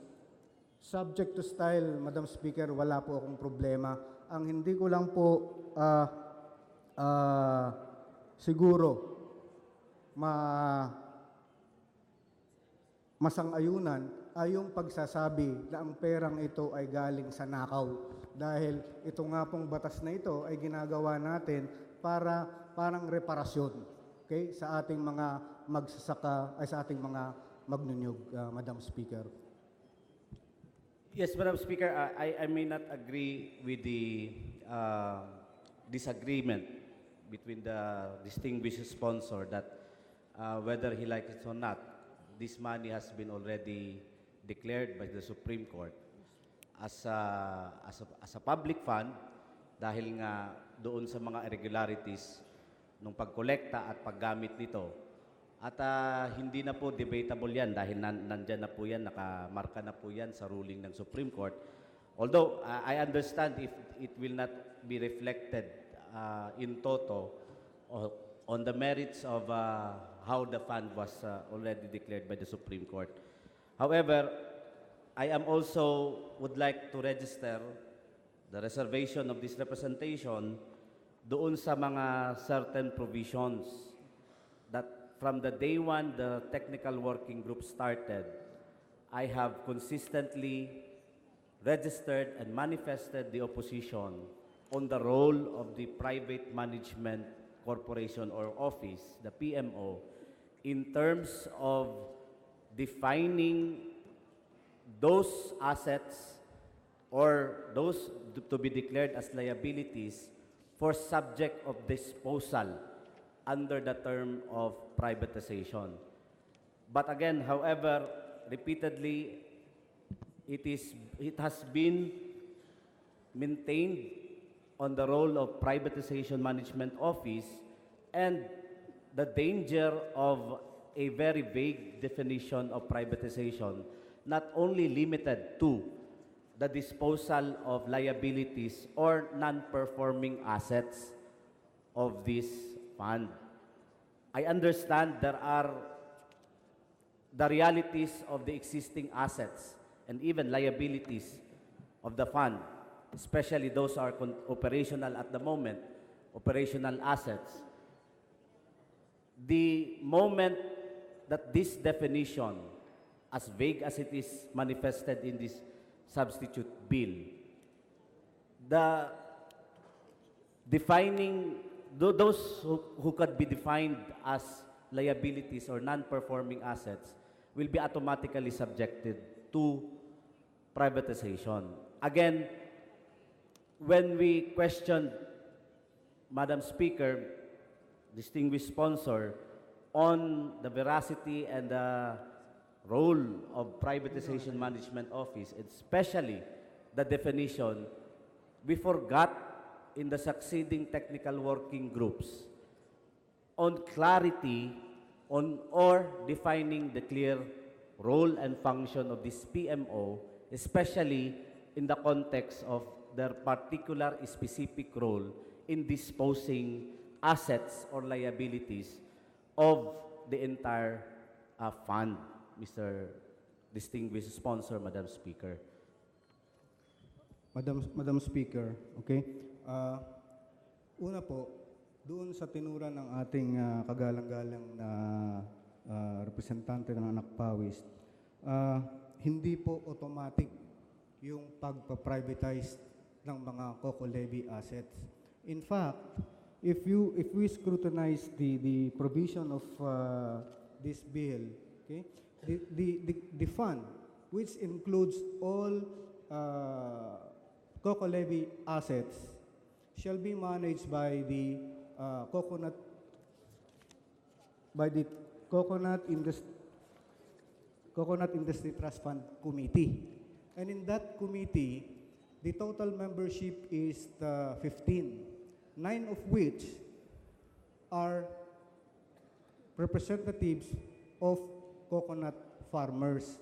So, dun po sa takot ng ating kagalang-galang na ay kasilaw na yung mga COCO levy assets ay automatic na mapaprivatized, hindi po mangyayari yon kapag hindi pinayagan ng committee na siyang nagmamanage nitong COCO levy fund, which include those COCO levy assets, Madam Speaker. Thank you, distinguished sponsor.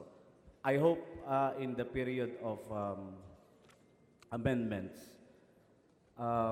we can instill or we can insert safeguard measures with regards to the mechanisms that the role of PMO, subject to the approval or the decision of the committee, in terms of disposing assets of the fund. Let me go to the section pertaining to the investment. In my series of consultation with coconut farmers, Madam Speaker, distinguished sponsor, they have asked, why is the 10 billion proposed in the substitute bill to be deducted from the principal fund and the remaining fund be subject to a trust fund or a revolving fund? And the interest, income by virtue of interest, will be the capital for investment. Am I correct? Yes. Distinguished sponsor.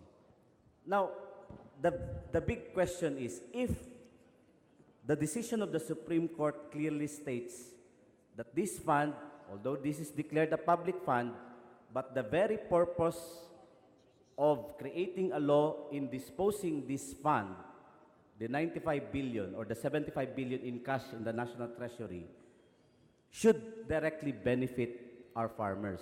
What is now the purpose of holding the 85 billion pesos in the trust fund? Madam Speaker, this bill entails to have a perpetual fund, meaning the 75 billion now in escrow and deposited in the Bureau of Treasury. Ang sinasabi po ng bill na ito, dapat itong 75 billion na ito ay hindi mawala.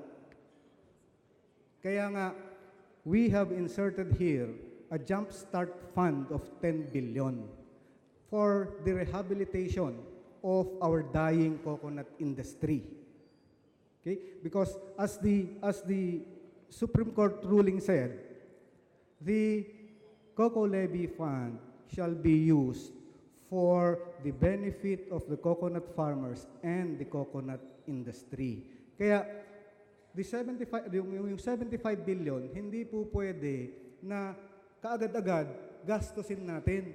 Otherwise, baka po kinabukasan, maubos na yung 75 billion kaagad, hindi pa nare-rehabilitate yung ating coconut industry at wala pang karagdagang benepisyo na nakukuha yung ating coconut farmers.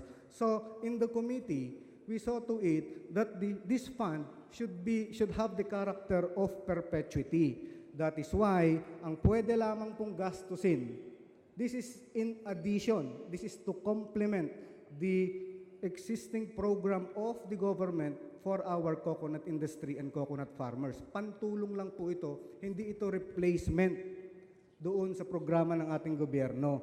Kaya naman dapat ang gastusin lang annually will be the interest income to be derived from the remaining 65 billion pesos. So, after 20 years, after 50 years, meron pa rin pong pondo na nakalaan para sa industriya at sa ating mga magninyog, Madam Speaker. Thank you, distinguished sponsor. Madam Speaker, kaya nga po, ako po ay direktang tinanong when I was in Bicol last July 11, when we had a consultation of the different farmers groups, the claims. Tinanong po ako, ano po yung mangyayari sa 65 billion? Nakatenga lang. Yung 10 billion po ba ay sapat sa aming milyong-milyong mga magniniyog? Remember, Madam Speaker, Mr. Distinguished Sponsor, that the Philippine Coconut Authority has not given us yet the final list of the supposed beneficiaries. And we deem this representation estimates that we have a current 12 million poorest of the coconut farmers. These are the direct families of the coconut farmers. Of course, it is not only limited in the Bicol region, but also in other parts of Visayas, other parts of Luzon, and especially in Mindanao, where the region I came from.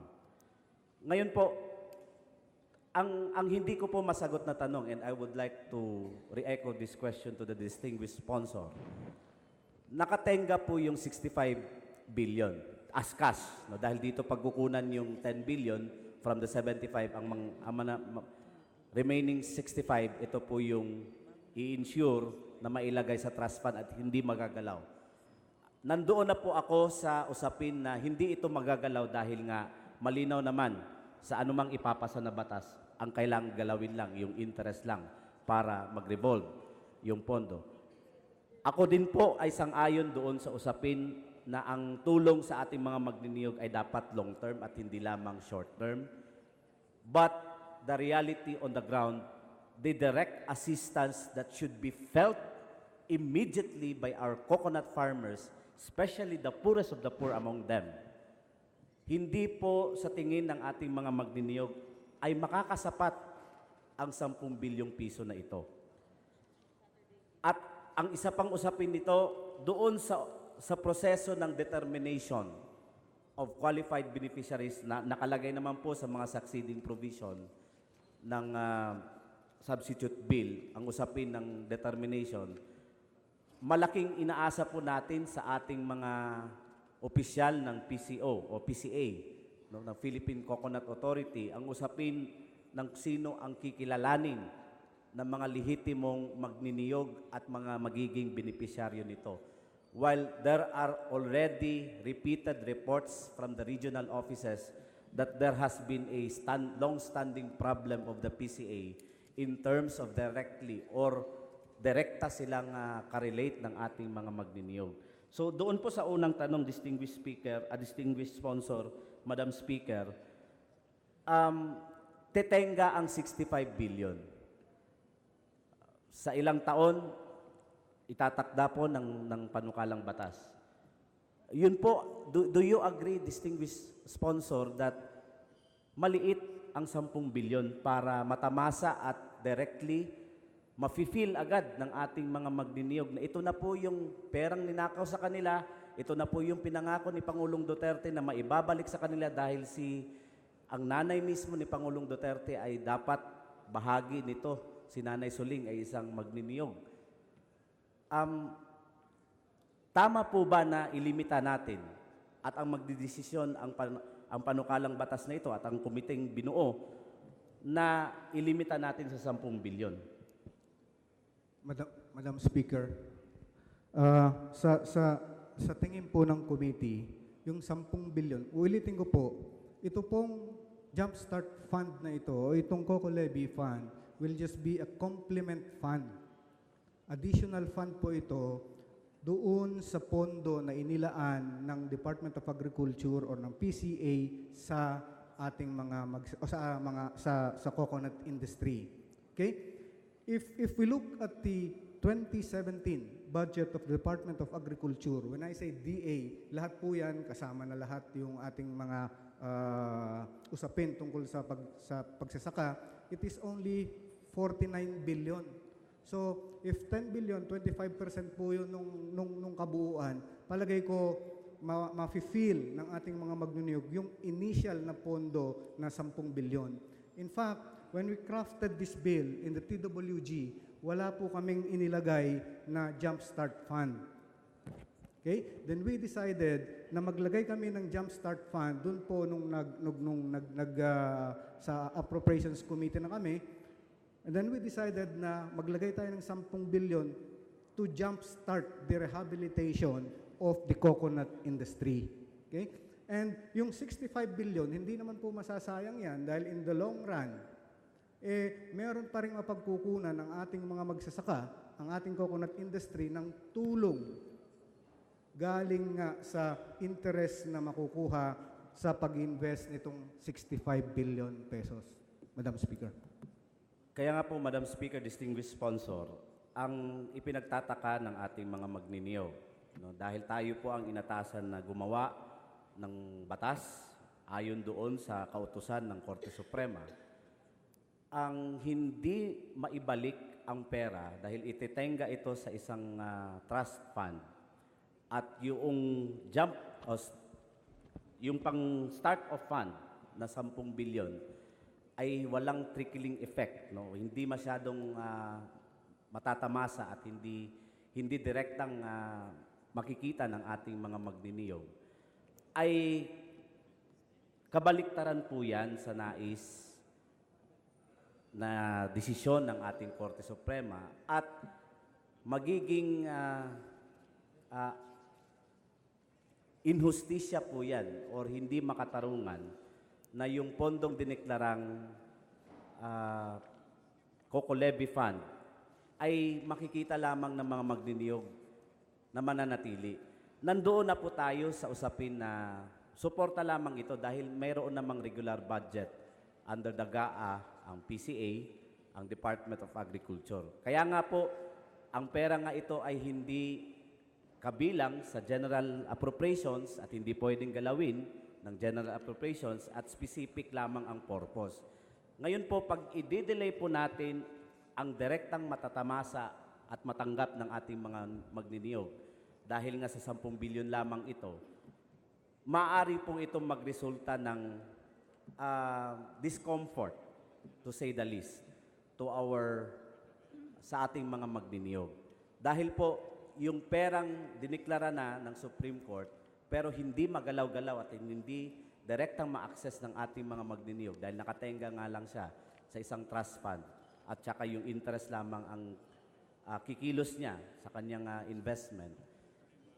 Magre-resulta po yan sa isang napakamalaking doubt, discomfort, and eventually, magagalit ang ating mga magniniyog dahil nga the very purpose of the decision of the Supreme Court is for them to directly benefit without discounting that there should be a long term. Now, this representation is open when we ask our farmers in Bicol, anong tingin nyo? Ang sabi nila, maaari po ba na hindi lang 10 bilyon yan para matamasa at mafe-feel talaga namin na may pakinabang kami sa desisyon ng Korte Suprema dahil yan naman ay pera namin, ng aming mga ninuno, ng aming mga nakakatanda at maging kami.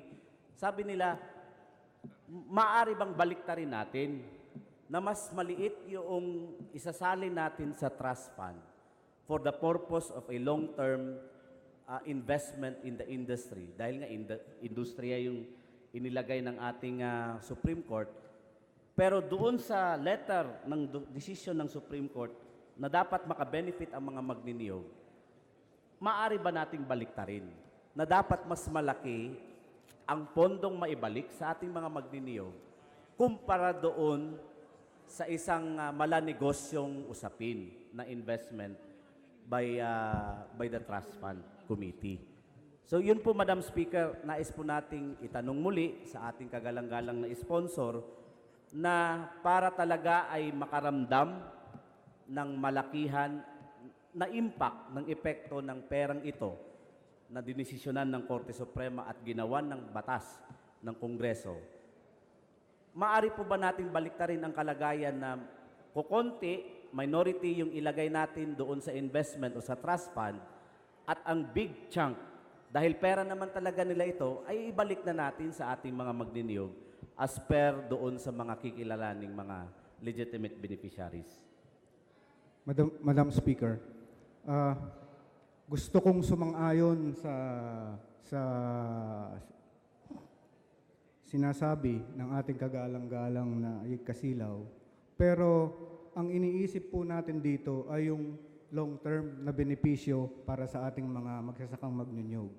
Ngayon po, ang ating pinag-uusapang pondo ay matagal nang nakatenga. This has been in the Bureau of Treasury more than 15 years na hindi po kumikita ng interest. Kaya nga po gusto na nating ipasa itong batas na ito para mag-umpisa na yung ating mga magsasaka na makaramdam ng tulong galing sa pondo na ito. Ngayon, kung babaliktarin po natin, let's say the 65 billion will be the Jumpstart Fund. Okay? Sa paano pong ibig bang po bang sabihin ng ating kagalang-galang na Kasilaw ay yung 65 billion is i-divide natin, let's say, sa 12 million na magsasaka.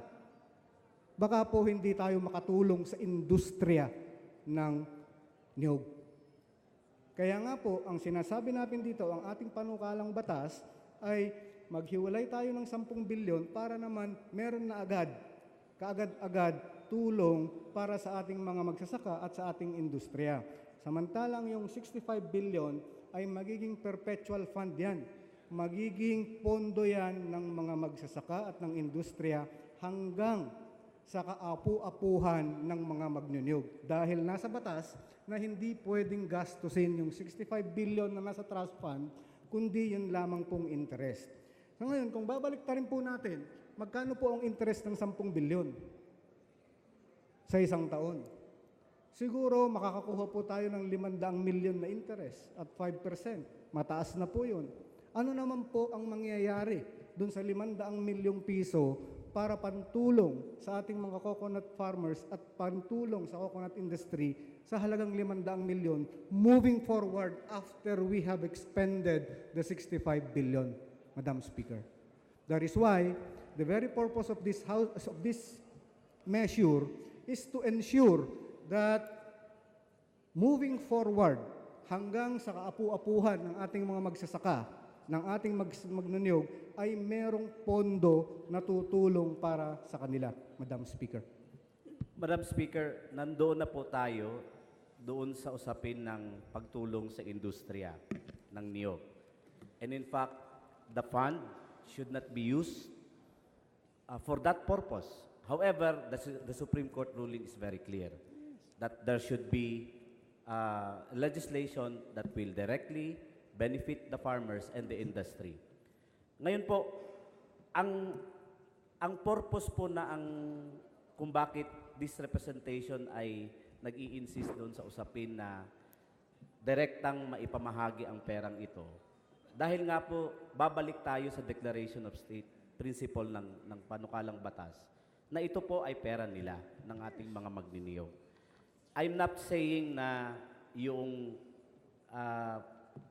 hatian, the 65 billion versus divided by the 12 million projected beneficiaries.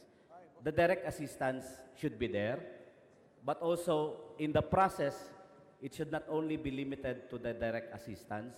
Nandyan na rin po yung usapin ng livelihood assistance, yung medical, scholarship, at saka yung direct cash. Ang punto po dito, Madam Speaker, distinguished sponsor, hindi po dapat kalimutan natin na sa mahabang panahong pinagkait itong pera, wag naman po sanang dagdagan natin ng mahabang panahon pa na parang buto at yung mga magniniyog ay parang mga asong gutom na nakikita nila ang 65 billion na nakahang lang.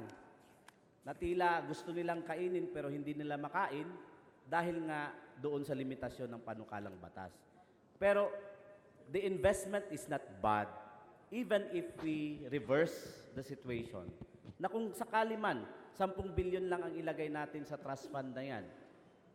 As long as the committee will manage efficiently the fund at meron namang regular fund na pagkukunan ang DA, ang PCA, doon sa usapin ng pag-rehabilitate and revitalize the coconut industry. Pero naibigay natin ang isang mahalagang makasaysayang misyon na maibalik sa ating mga magniniyog yung pondong ninakaw. Ngayon po, it will not be, again, Madam Speaker, distinguished sponsor, yung pinaka-essential noong tanong ng ating mga magniniyog ay nandoon na po sa usapin na direkta nilang matamasa. No? Again, maybe in the period of amendments or should the distinguished sponsor allow, yun po yung pinakapuntong nais naming mairehistro. Huwag po sana nating hayaan na makita ng ating mga magniniyog, dinesisyonan na ng Korte Suprema na dapat maipamahagi na sa kanila, pero dahil sa panukalang batas na ito, mauulit na 10 bilyon lamang ang maibabalik at yan, tiyak ako, sigurado po, ang kinatawang ito, na hindi ganon kalaki ang appreciation ng ating mga magniniyog. Maliit yung magiging trickle-down effect ng 10 billion na yan, pero samantalang makikita nila na nakatenga ang 65 billion at hindi nila magalaw. Malaking paulit po yan. Inuulit po natin yung hindi makatarungang pagtrato. And lastly, Madam Speaker, on the composition, Again, we have struggled in the technical working group, and I thank the Chairperson Garin, and even the Chairperson of the committee with regards to ensuring a well-represented and a majority representation of our farmers. However, hihirit pa po sana tayo na tiyak yung siyam ay kukulang. Dahil nga doon sa balanse ngayon, 5 from the government, 9 from the farmers group, and 2 from the industry sector. Nandyan pa rin yung pangamba na dahil nga ang nag-head ng committee ito, ng Trust Fund Committee, the chair and the co-chair and even the vice chair is still headed by government agency. For example, the PCA or the Department of Agriculture. The members of the committee will be outnumbered. Now, sa tingin po ba ng kagalang-galang na sponsor, 9 representatives from the farmer sector will be enough to ensure that in the process of coming up with programs in the specific year or in the long-term determination of how to utilize the fund will be subjected not only by pressure from government agencies sitting as chair or the co-chair, or is it rightful enough for the farmers to sit as co-chairperson of this committee? Madam Speaker, I guess doon po sa pangamba ng ating kagalang-galang na representante ng Anak Pawis na ma-outvote yung siyam kontra out of 15 members, siyam na po yung magsasaka na magnuniyog, and plus 2 na nanggagaling sa coconut industry. 5 lamang po sa sangay ng ating gobyerno. Kahit po maglagay tayo po rito ng 100 membro ng magnuniyog, kung sila po ay papayag na ma-pressure sila ng 5, palagay ko hindi po masosolve yung ating pangamba ng ating kagalang-galang na representante ng Anak Pawis. Ang sinasabi po natin dito, dapat yung siyam na magnunyog ay kailangan yung representante nila ay matitigas, kagaya po ng ating mga kasama dito na galing sa Makabayan Block. Para naman, kasi binigyan na po natin sila ng sapat na representasyon. Kaya doon po sa pangamba ng ating kagalang-galang na kasamang Ayik Kasilaw, hindi po ako naniniwala na yung siyam ay maa-outvote nung 5 kapag yung siyam na membro ng komitiba ay siyam na magsasaka na may paninindigan at kaya nilang ipaglaban yung kanilang karapatan dahil nga sa kanila itong pera na ito. Madam Speaker. Madam Speaker, lastly, hopefully in the IRR, disenfranchisement of our small coconut farmers will be ensured na hindi ito mangyayari. Because pangamba ng ating mga magniniyog, dahil nga inaasa sa PCA ang pagrehistro at pagkilala, pag-certify kung sino ang magiging lehitimong benepisyaryo at sino ang magiging legitimate na mga small coconut farmers. Nandoon na po tayo na kailangang bantayan ito dahil nga kapag umabot sa punto na libo-libo, daang-libo, at worst, millions ang aabot sa disenfranchisement ng ating mga small coconut farmers, eventually, magre-resulta po ito ng matinding oposisyon. Madam Speaker, distinguished sponsor, in the proper time, I will manifest my suggestion, or should we say, proposed amendments. However, let me register that this substitute bill, unfortunately, halos wala pong nakuha sa aking panukalang batas, Madam Speaker. But again, in the efforts of achieving social justice for our coconut farmers, let this substitute bill be subjected to further amendments in order to para maiano natin, may angkop natin doon sa kagustuhan ng ating mga magdihong. Thank you, Madam Speaker, distinguished sponsor. Majority Leader. Madam Speaker, the next member who wishes to interpolate the sponsor is the gentleman from Akbayan Party List, the Honorable Tom Villarin. May I move that we recognize him for his interpellation? The gentleman from Akbayan Party List, the Honorable Tom Villarin, is recognized. Thank you, Madam Speaker. Thank you, Majority Leader. Would a good sponsor, Rep. Panganiban, yield to some questions?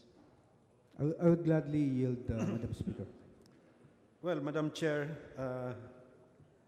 distinguished sponsor, Akbayan is one of the principal authors of this measure.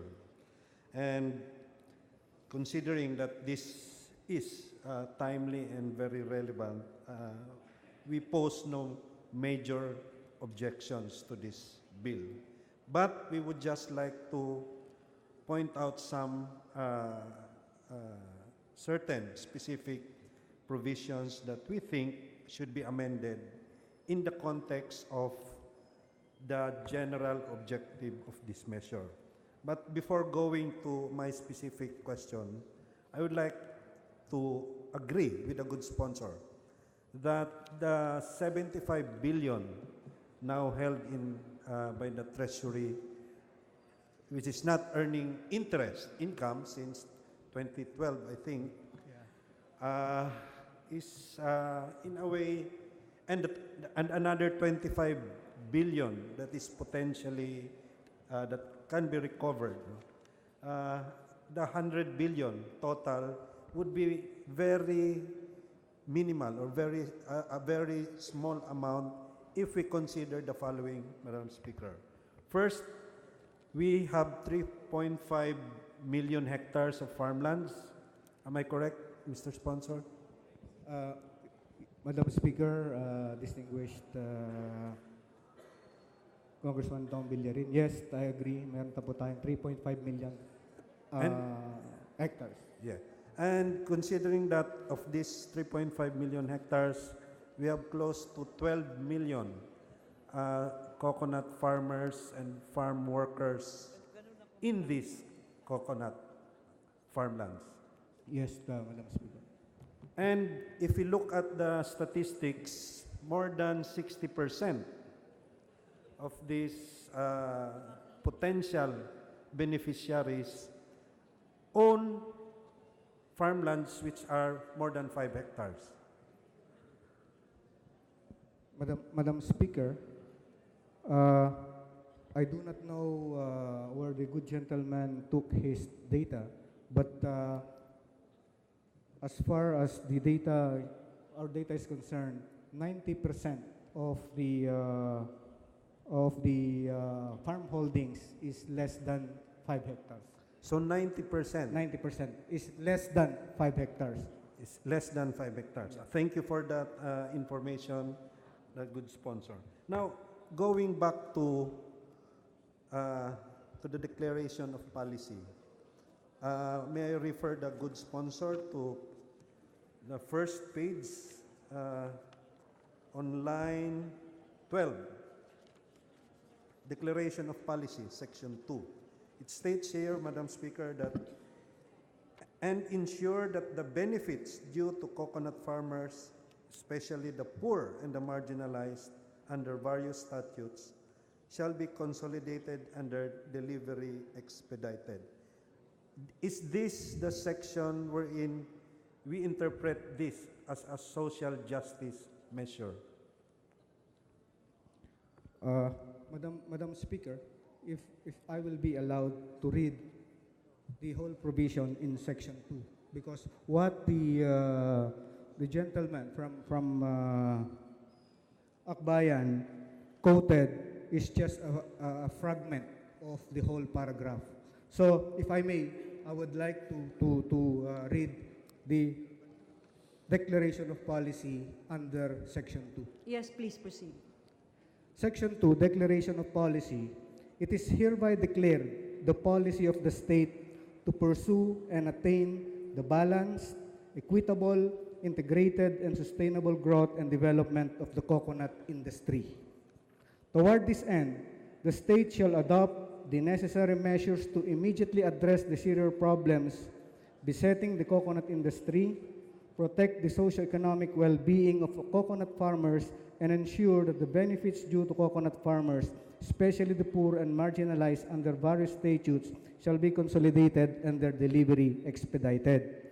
Any measure or program undertaken in accordance with this act shall only be deemed complementary to and shall not be a replacement for existing and potential coconut development programs already conducted by other agencies. So, to answer the query of my good colleague, Madam Speaker, the phrase "and ensure that the benefits due the coconut farmers," okay, should be taken in context with the other part of the paragraph. So, yes, this is one of the social justice measures of this House Bill, Madam Chair. But it should be taken in context with the other parts of the whole paragraph, Madam Chair. So as a social justice measure, and also given that the funds we're talking about is limited in terms of real value, in terms of the totality of the need for the industry. So meaning that these funds should be prioritized for the small coconut farmers. Am I correct? Madam Chair, okay, the title of the measure is an act establishing the Coconut Farmers and Industry Development Trust Fund and providing for its management and utilization. So, the objective of this House Bill is not only to aid, to help small farmers, small coconut farmers, but the whole coconut industry. And so, whether or not you are a small coconut farmers or a big coconut farmers, whatever the definition of a big coconut farmer is, you are part of the industry. So, kasama ka sa tutulungan nitong pondo na ito. Well, as what was stated earlier by the good sponsor, that 90% of coconut lands are being owned, less than 5 hectares are being tilled. And if that is the situation, then of course, these funds should go to the 90% and not to the 10%. Exactly, Madam Chair. But then again, if we want to help the coconut industry as a whole, we could not neglect the 10%. We are helping the 90%, but we should not also hold back our help or aid to the other 10%. In fact, Madam Chair, I would like to quote the decision of the Supreme Court, because it is the Supreme Court which decided that in order for the fund, okay, to be utilized, there should be a legislation. And this legislation proceeded from the Supreme Court decision. And in all the line of cases and decisions made by the Supreme Court, it did not make any distinction between small farmers and big farmers. What the decision said is that the fund is of public nature and public interest and should be used for the development of the coconut industry and coconut farmers, Madam Chair. Well, I would not argue with that good sponsor. What am I saying is that because we're enacting a measure involving very limited funds, and of course, considering that as a whole body, the Congress can also enact similar measures to help the coconut industry. It would not prevent us from pushing for other measures to support the industry. What am I saying is that I am just reiterating again that being that the nature of these funds coming from the small coconut farmers, then the thinking and the bias for this legislation would be for the small coconut farmers. And with that, Madam Speaker, I would just like to propose a minor amendment. This would be done through the individual amendment later. But what I'm just saying is that because the Senate, as I've has passed a similar measure, and in that version, there is really a specific focus on the definition of coconut farmer, and one of such definition involves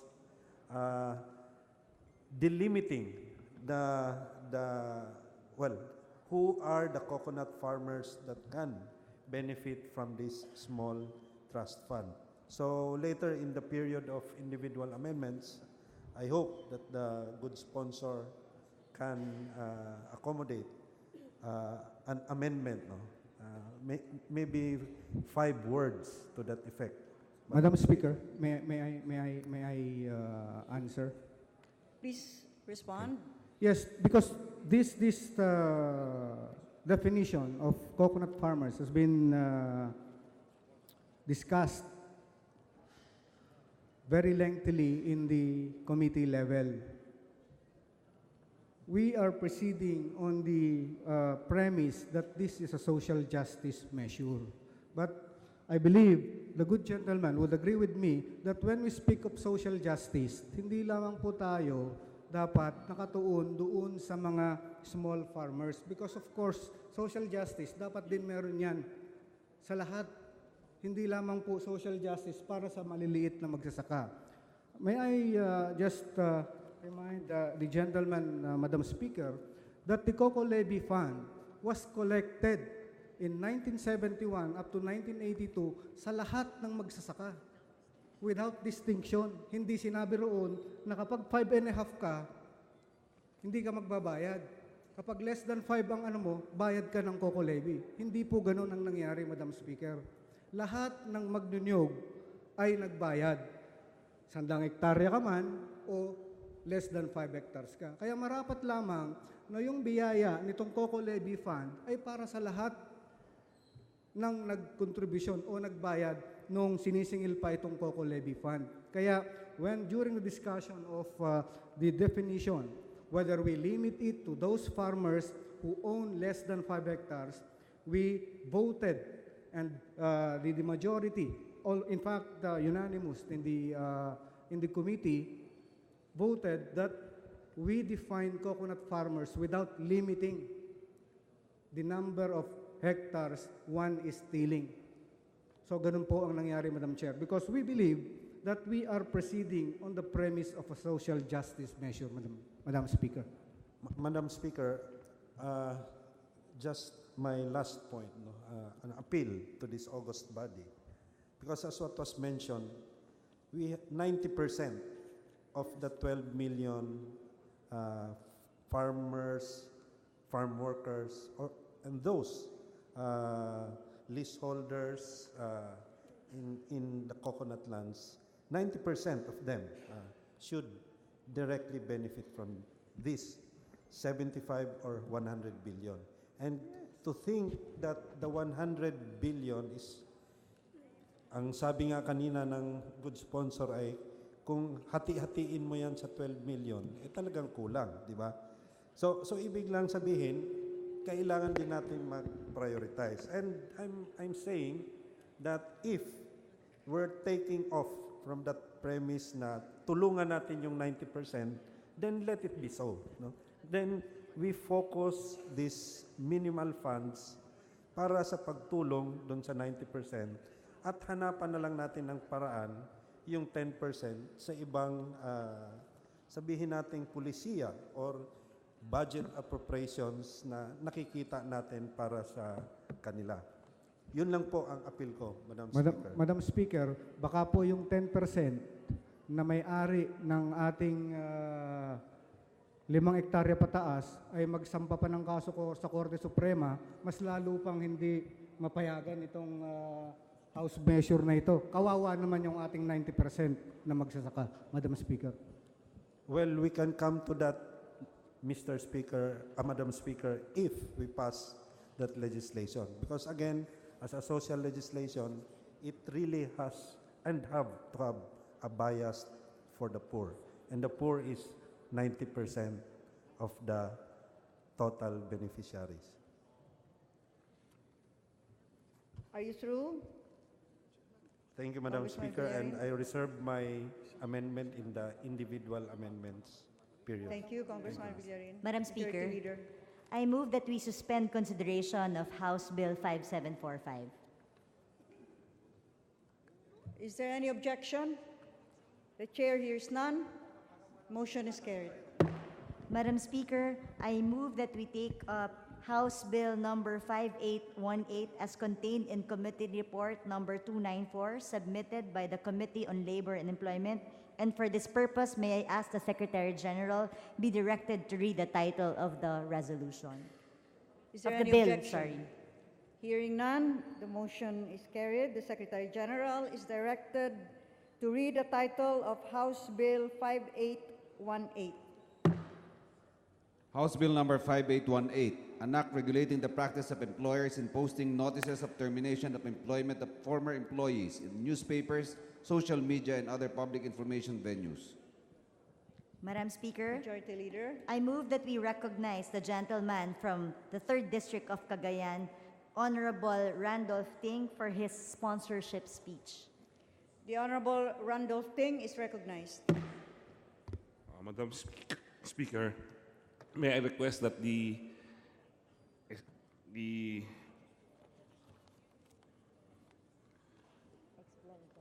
explanatory note be considered as the sponsorship speech. Majority Leader. I so move, Madam Speaker. Any objection? The chair hears none. The motion is carried. Madam Speaker, there being no member who wishes to interpellate the sponsor, I move that we terminate the period of sponsorship and debate. Is there any objection?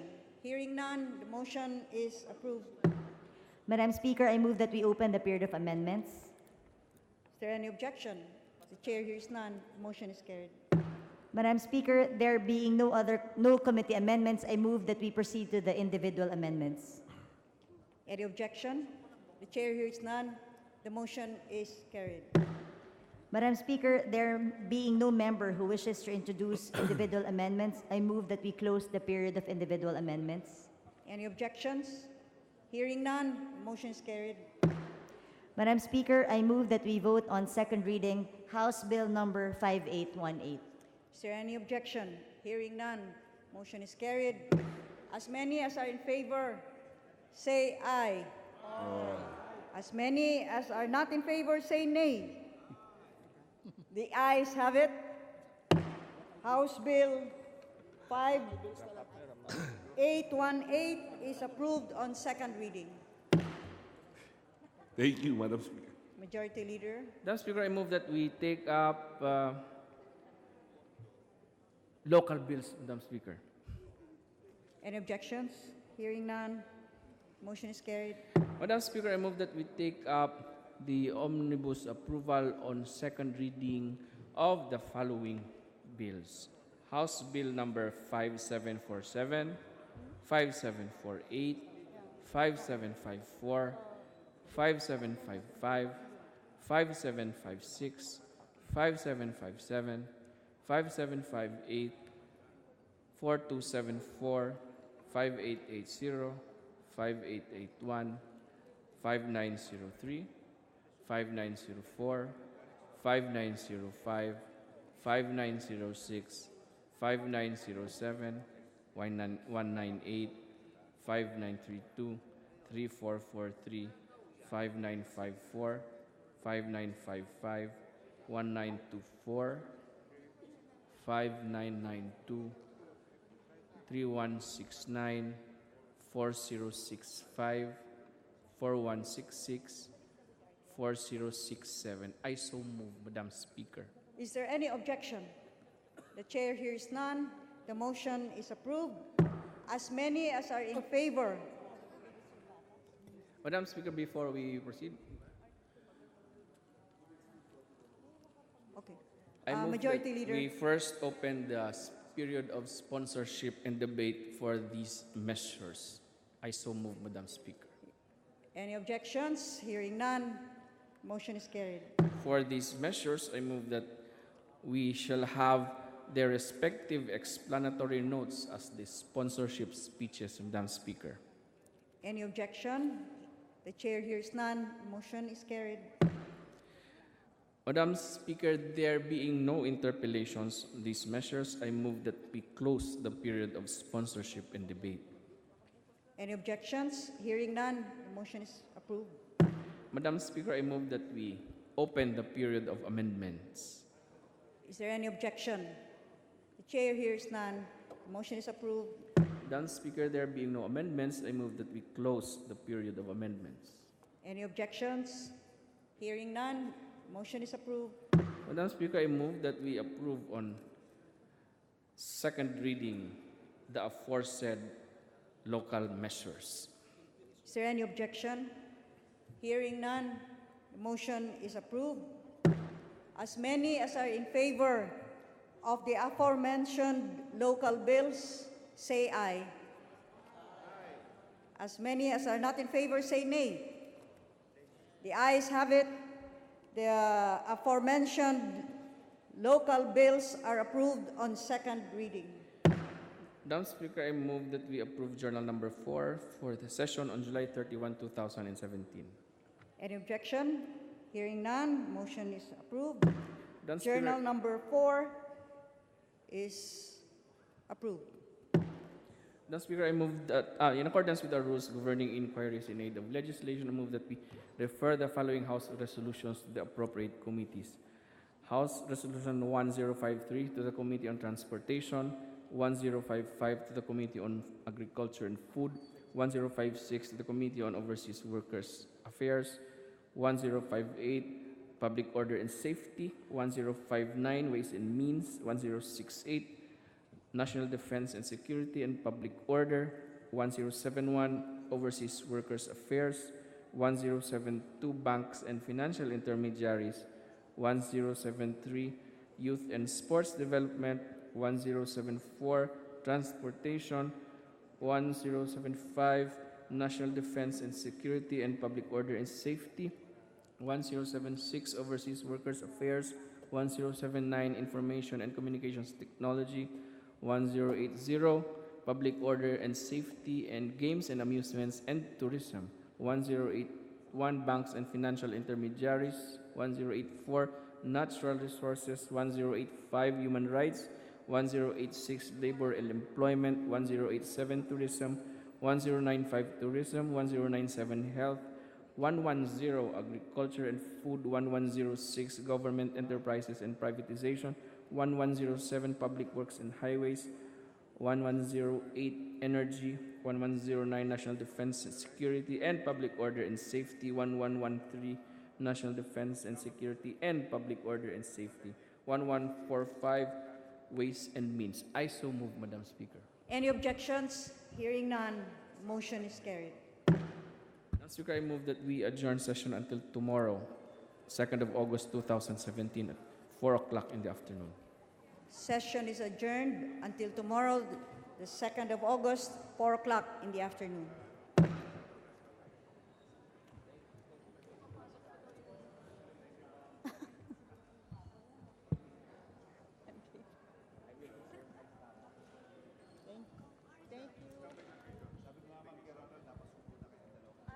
Gagawa na lang ako ng bagong list. Kong Rempi, yung list bukas.